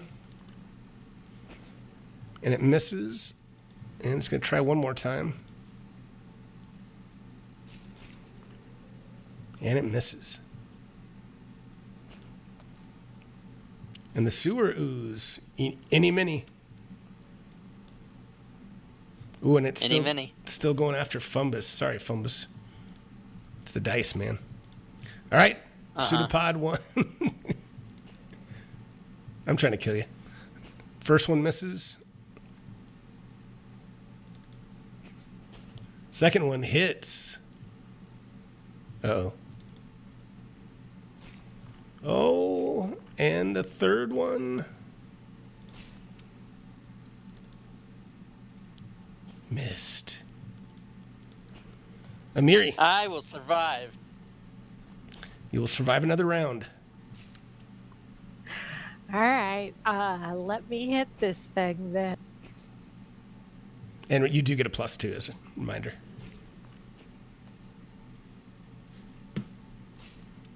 Thank you. Nice. Oh, and it just devolves into this mass of waste that just dissolves into the floor. Yeah. So I guess I'll turn around and see if I can take a swing on them bats over there. Okay.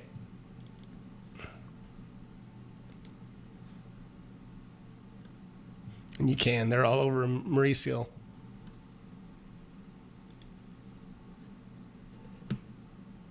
That's a miss. All right, Kira.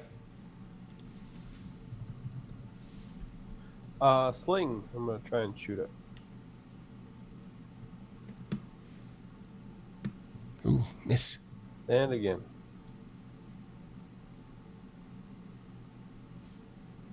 Man. Fucking sling. One more time. No. Put the sling away. This thing's broken. Broken. Maybe it's your horrible eyesight since, you're human and you can't see in the dark. No problem. My light source is gone now. It's a puddle. That's right. Alright, so I'm going to pull out my rapier and take a swing at these bats.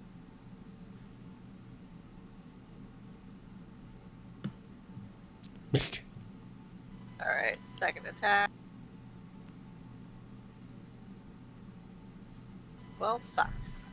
They're tricksy bats. The goblin yells out, "Bats hate fire!" I ain't got that. No, but I'm gonna throw my bomb, and I'm waiting for all you guys to yell "no" simultaneously. I love it. You're swarming all over. Wait, You're wait just for me to gonna throw it move. at her. All right, so as an action, okay, so I'm gonna pull my potion. # euphemism. I'm assuming it's an action to take it out. He took it out. Is that true? Yeah, I mean, what it's the My yes. potion, yeah. Yeah, to interact with it, yes, it would be. Okay, so then I'm going to do that.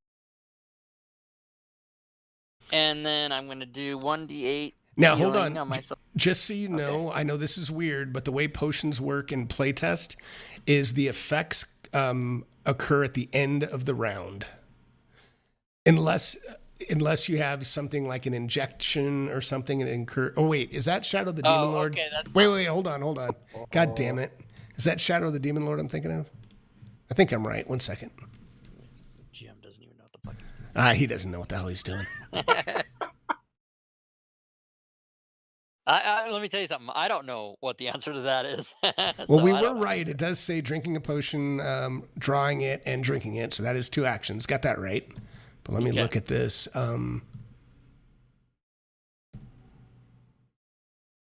Bottled lightning sounds like something I want to drink, but no, that is a weapon. I should not drink that.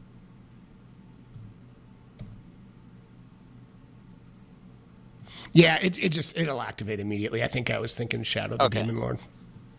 So I get 7 healing. Yeah. Okay. You want to do that, or shall? Can you drag it on you and do it? If not, I'll do it. I'm just curious if you can. Well, it's not. It's just a die roll, so I can change it though. I have now 13, so. Okay, got it. Yeah, you got it. All right, and then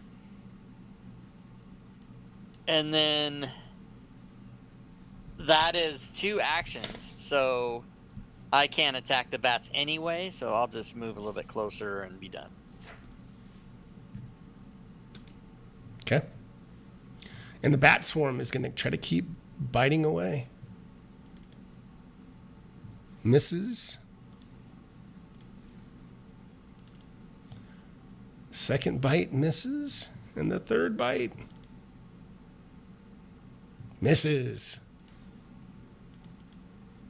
Amiri. Well, since I've known the goblin for a little while and he's all about the fire, I'm going to take a swing and then I'm going to step away. Okay.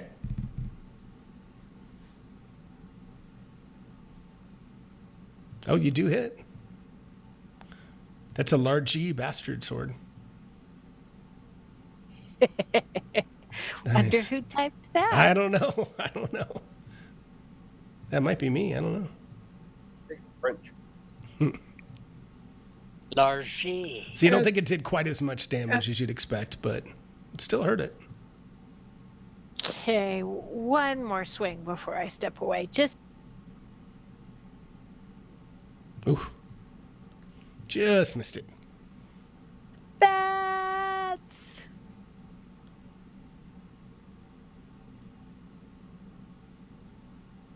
They haven't hit anything yet, have they? No. Okay. Did they hit Kyra? Kira? They didn't hit me.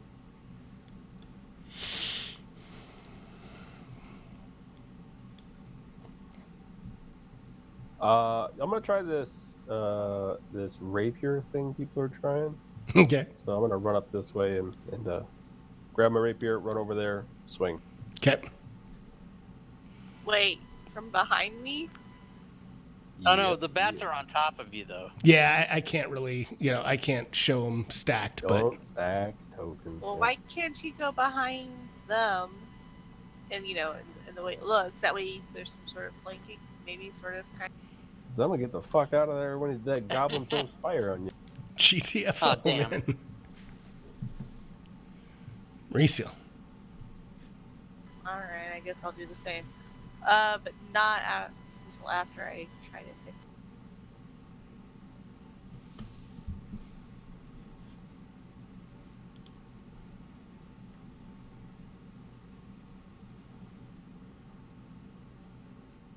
Oh, damn. Don't even And- need the fucking fire, guys. You just slice through like 5 bats as the rest of them just GTFO. You kill them I all. still want my turn. All right, go Oh, ahead. He wasn't throwing it at Yeah, there was some fire. He threw it at you. I didn't pass my Oh, turn. I can move. Throw You the can't get fire. away from me. Fire! No, I didn't even take it out. Nice. All right. So we're out of combat now. Yes, you are. All right, so we got rid of this people, and it looks like everybody's. Well, maybe it wasn't the original intent, but everybody's running toward the stairs. So I get scared and say I have to go follow them Yeah, I'm gonna light in a square. another sling ammo rock. Yeah, I want to pick And up then my dagger. there was some blood in this group, I think. Yeah, I mean, yeah, there was some blood towards the stairs, and actually even what looked like a wooden club in here. So now that you're in here, in this room, and you guys kind of are out of combat, you definitely see a number of different things. You see the blood stains, kind of that seem to be leading up the stairs to a staircase. You also see a wooden club that's kind of got blood stains that's in this square right here.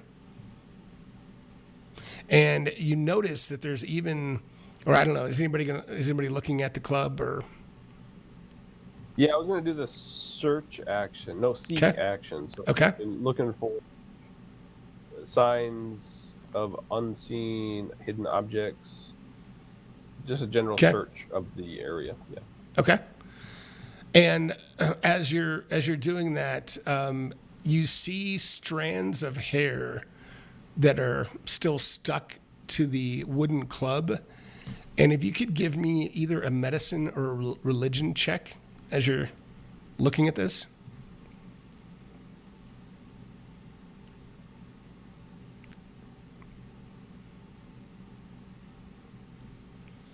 Okay. So as you look at this, you actually are confident that the hair comes from an undead creature.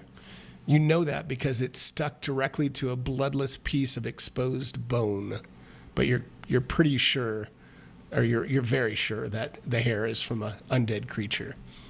And as yeah, I'll make sure everyone's aware of that. We're gonna be dealing with undead at some point. Yep. You also notice as you're searching through the room here, a holy symbol which lies just kind of fallen on the floor.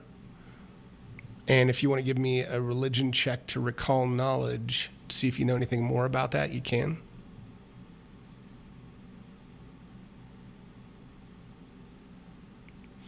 So you recognize that this religious symbol represents the goddess Milani, not Alyssa Milano, but Milani. And she is the goddess of hope, devotion, and uprisings. So I'll pocket that if I can, but I mean it belongs to someone. Someone's gonna want this. And so these and the club, if possible. Yeah, you can certainly do that. And if you can't grab a club, I can find one for you unless you can grab it. Okay. And you guys are also like hovering all around the air up here or in the room are all kinds of different insects. And they're kind of flying around. And if anyone knows nature well, you can try a nature check to identify them more.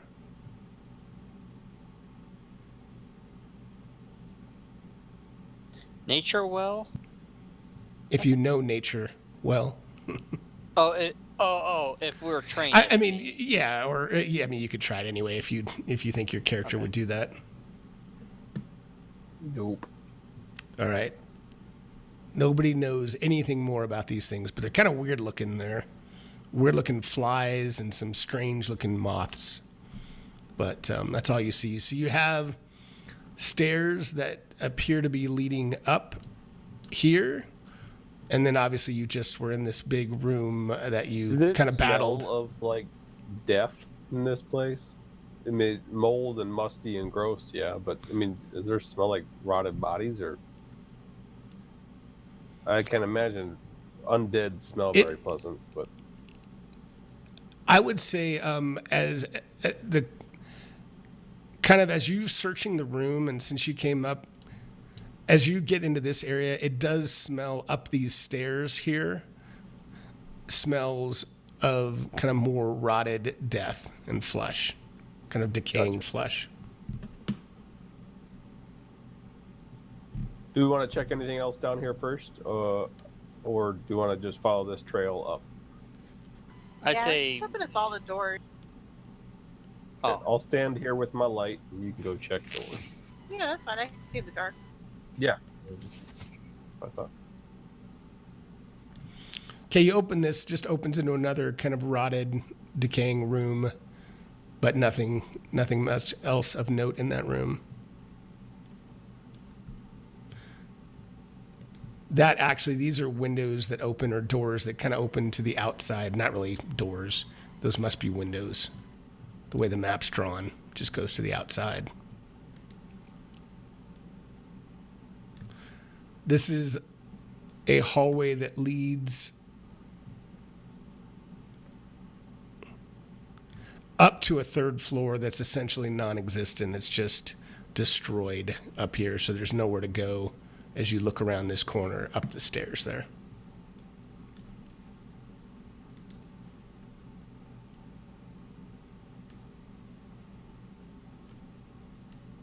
And then, Rob, was that jelly thing high? Like, was there anything in that big room down there? oh, we never looked. We killed shit and got the fuck out of there. We didn't look. I go in there and search around a minute. Same thing, Mauricio, as you look in here. There's nothing of note, just another room with a bed and a desk. What looks to be a TV up here. No, I don't know what that is. Okay. It's a TV. So as you... Oh, don't look at that. Shift. Stop holding shift. So as you're checking around this room, you do see a wooden trunk that's kind of half hidden underneath the bed right in front of you. Okay. I will pull it out and say trunk, and then I will immediately open it.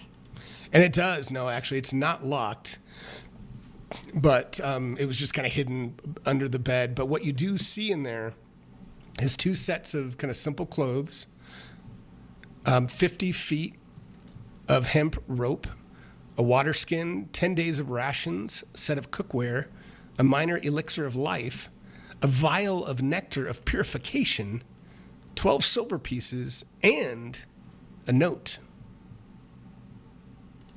All of that All right. is in the party sheet, so you can, and it should all be identified. If you want to open and read the note, you can. And I will do that. And I'll turn to my party, and I will say, That handout 6. yeah, handout 6 Yes. doesn't open for me. Doesn't What? open yet. Yeah, because it's not public. Son of a titan. And I'll say, I mean, the item opens, but the picture doesn't. And How I'll many say days to of my party, rations? 10.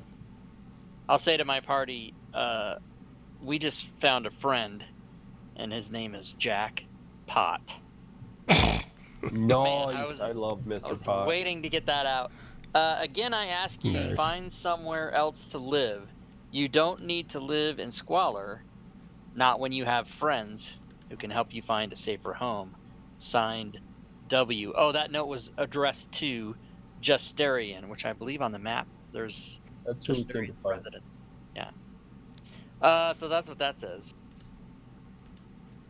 Yeah. And then I say, all right, good times. And the So I rest of think in this, the- I'm just going to open this, Mauricio, just to save It's you guys a all- little bit of, there's nothing here, there's nothing here. It's just other Nothing else. Okay. rooms that, yeah, there's nothing really of note. All There's right. Not that it Up matters we a whole go. lot here, Gwyd, but I don't think maybe it's the module got built that way. There's 1 ration and 10 water skin. Oh, god damn it. I wonder who converted this. Me? Who the hell converted? Oh, No, I have to make a note of that because I need to fix that. Yeah, thank you for pointing that out. Let me make a little note to myself. Resubmit it. And then I will, if no one objects, we'll take that nectar of purification. oh yeah, we're gonna take it. Take it. You can take it on your sheet. And I'll take that minor elixir of life since I don't have one. Unless Zell, do you have one? have a healing potion, but no, I don't have a elixir of life. What's the difference? Beats me.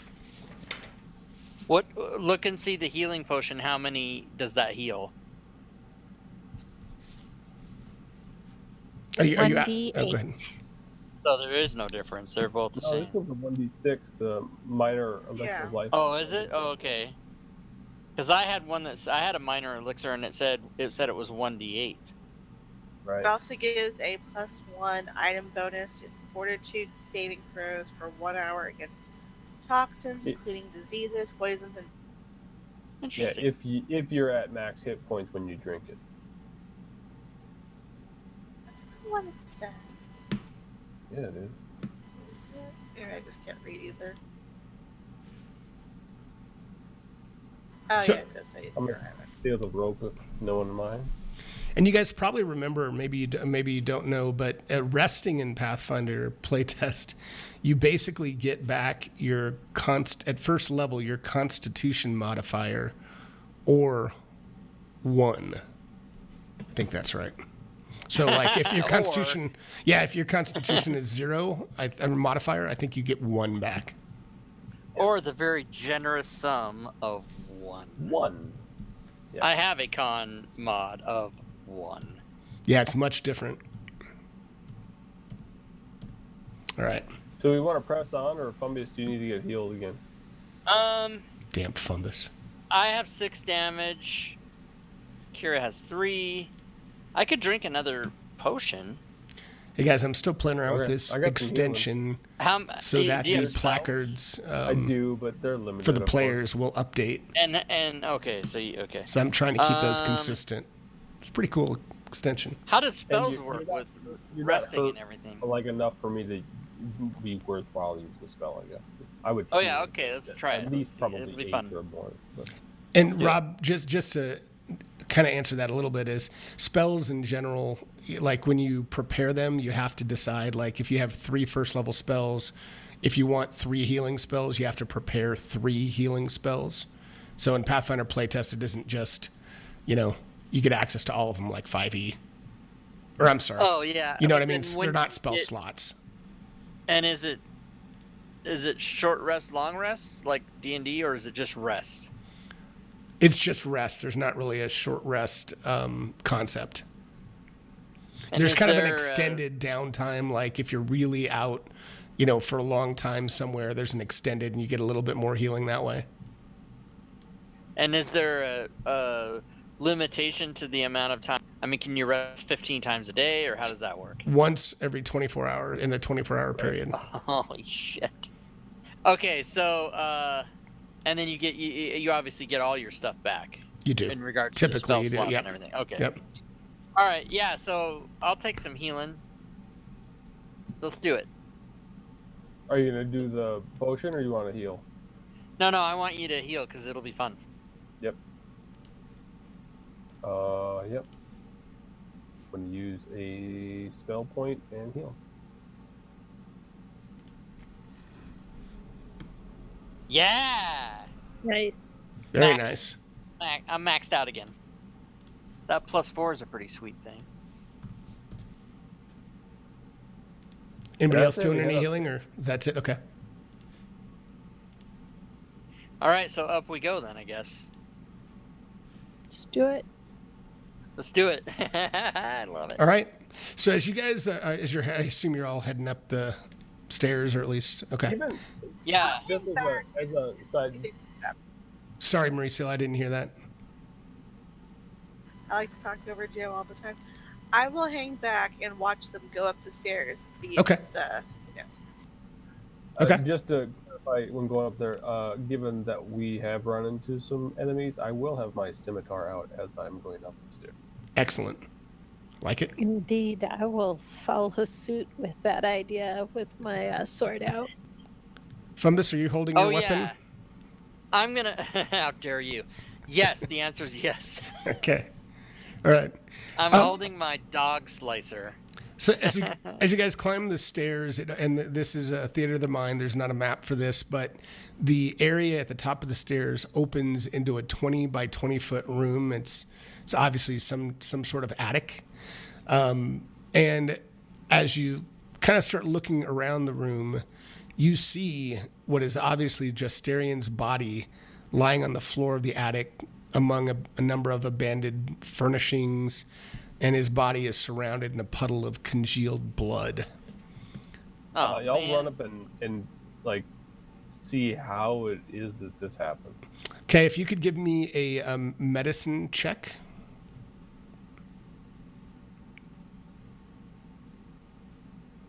So you're kind of looking at his body, and you're kind of, pulling his shoulders off the ground, kind of looking at his entire body, and you see that it's clear that the cause of death came from some type of claws. His body is just kind of ripped to shreds, so some type of claws is what caused him to be deceased. Oh yeah, no.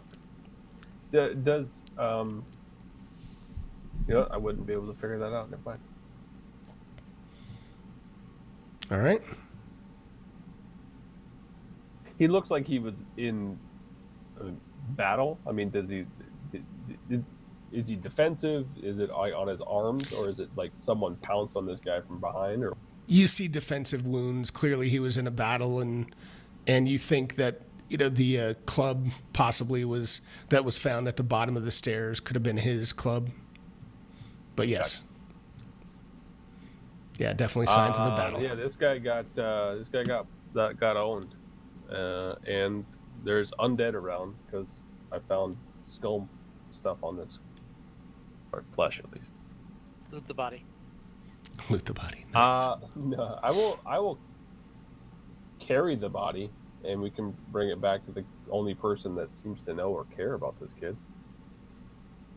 Okay. Yeah, that's a good idea. Let's do that. Let's haul some dead carcass.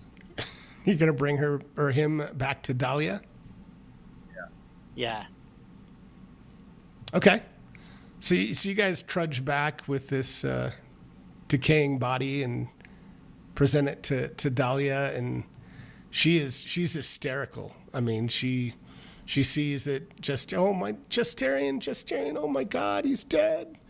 But she takes quite a long time to calm down, but she's definitely grateful for you to determine what happened to him, and she's beside herself on how this could have happened and who would have wanted to kill him.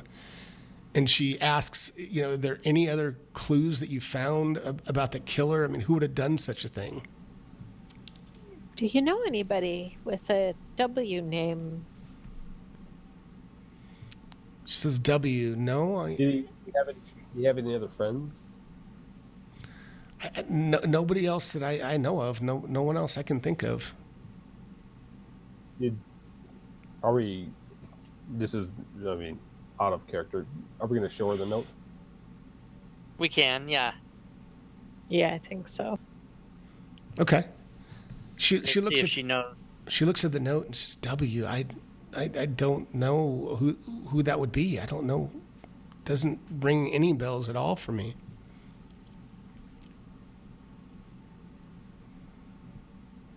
What? Want to buy some cookware? Holy symbol. They might not remember it. Well, with that's another kind of got this one done at least. Yeah. Dead-endish. Found a little bit more clues. Something is killing these people. Maybe the other bodies had claw marks as well. Maybe this had something to do with that person, that killer.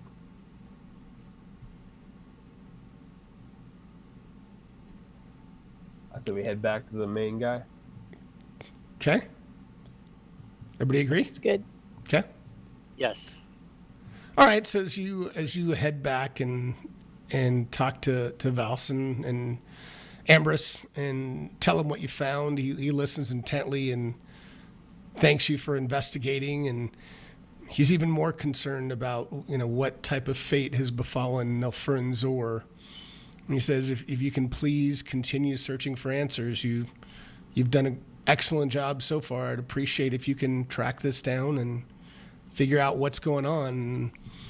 Given we have about 8 minutes left to the top of the hour, this is probably it's going to take one more session, clearly. So it's probably a good breaking point because you essentially have 2 missions left. So got through 2 and 2 to go. Oh, nice. Cool. Very good. Thanks, Squid. Yeah, that was fun. This was fun. Do we want to do like a next Tuesday thing? What do you? Wait a minute. What's your schedule? Go ahead. Well, mine's Tuesdays and Thursdays are easier. Yep. I don't know when Tommy's coming. That might be a thing. Yep. Do you guys have one that you know works, or you want me to just kind of do the Discord thing and try to figure it out, or? Yeah, try to. I know it's coordinate hard. with it.